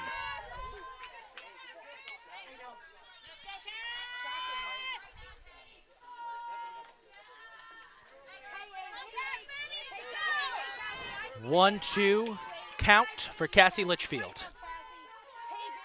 Pitch on the way. Litchfield's got a piece of that one. And Musgrove couldn't decide where to make the throw, and the bases are loaded.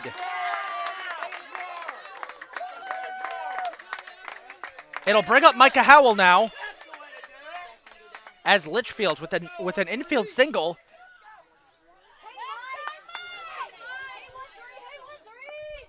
That a single or no?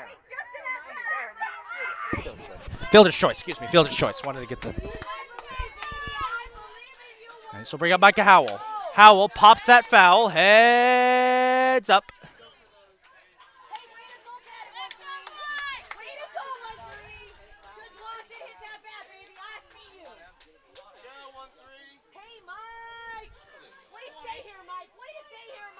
Howell, good contact into the left side. That's going to score a run.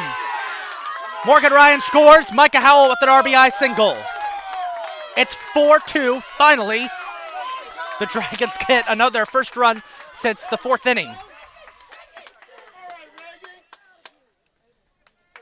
And that's a testament to this Catonsville defense that it's only now a multi-run game.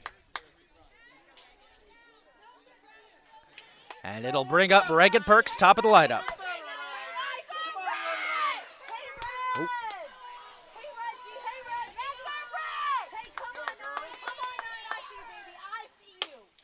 First pitch inside for ball 1.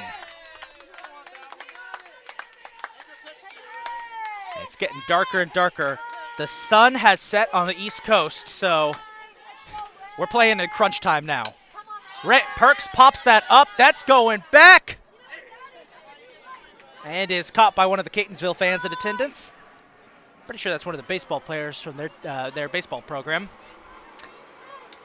who kick off their playoffs against Chesapeake College in 2 weeks' time. It's 2 weeks, right, for baseball? When did baseball play Chesapeake? At Chesapeake. Oh, okay.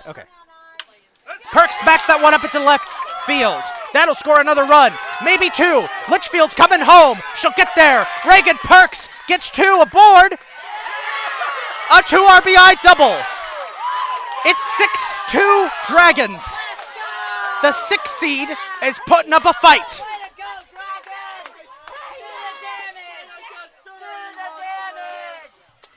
It'll bring up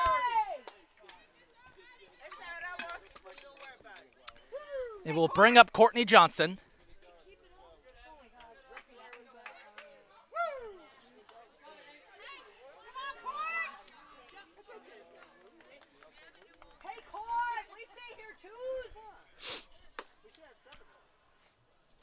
And just a correction there, by the way, folks. Catonsville baseball will kick off their postseason at Chesapeake College, but they will not play Chesapeake. They will play another team. It'll just be held at Chesapeake. Here's Johnson. That one is foul down the left field line. Took a couple bounces fair before rolling foul.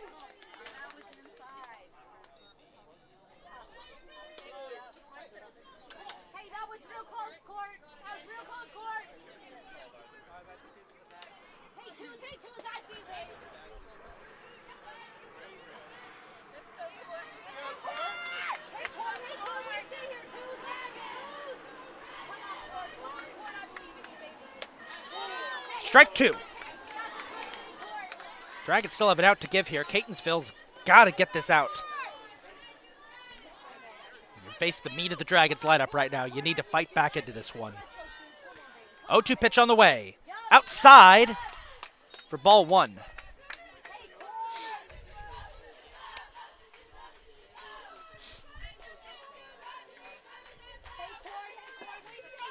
One and two.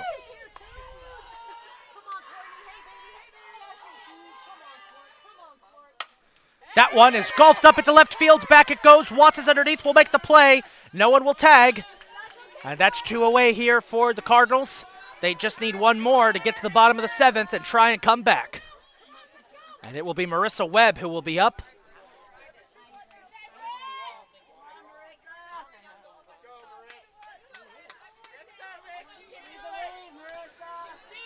I honestly think this game might go the distance. I don't think we're going to stop for darkness. I think there's enough light left that they can finish it. As that's a high pitch for ball one.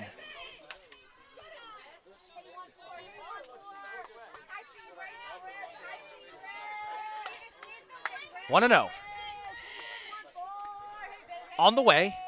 Webb smacks that one back into left center field. Back it goes. Watts is there to make the play. We head to the bottom of the seventh. 6-2 Dragons lead. Catonsville needs a comeback. And there's a chance we're going to finish this game. We'll be right back and see what the call is.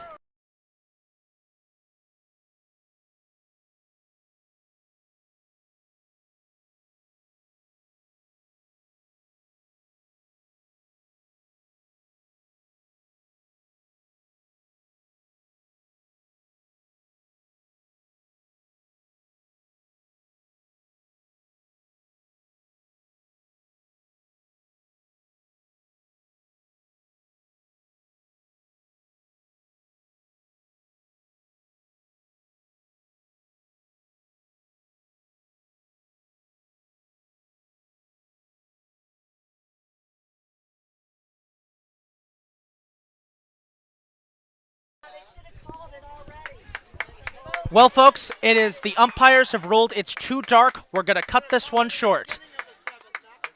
We will finish this game Sunday. I didn't get a chance to say this, but I wanted to. It's like, so we will see you Sunday afternoon for the conclusion of this one. It's too dark to continue. So this game will wrap up Sunday afternoon. And we're either getting a Game 3 or a Catonsville comeback, but we'll have to wait and see you there.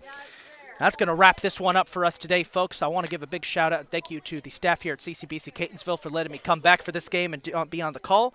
And it's been a fun day of softball. Both of these games have been fantastic games to watch. And you'll get a double dose on Monday. We will see you then. This is the big man on the mic, Isaac Donsky, signing off as this one will wrap up Sunday. It's 6-2, bottom of the seventh. And one more half inning to go. Good night, everybody.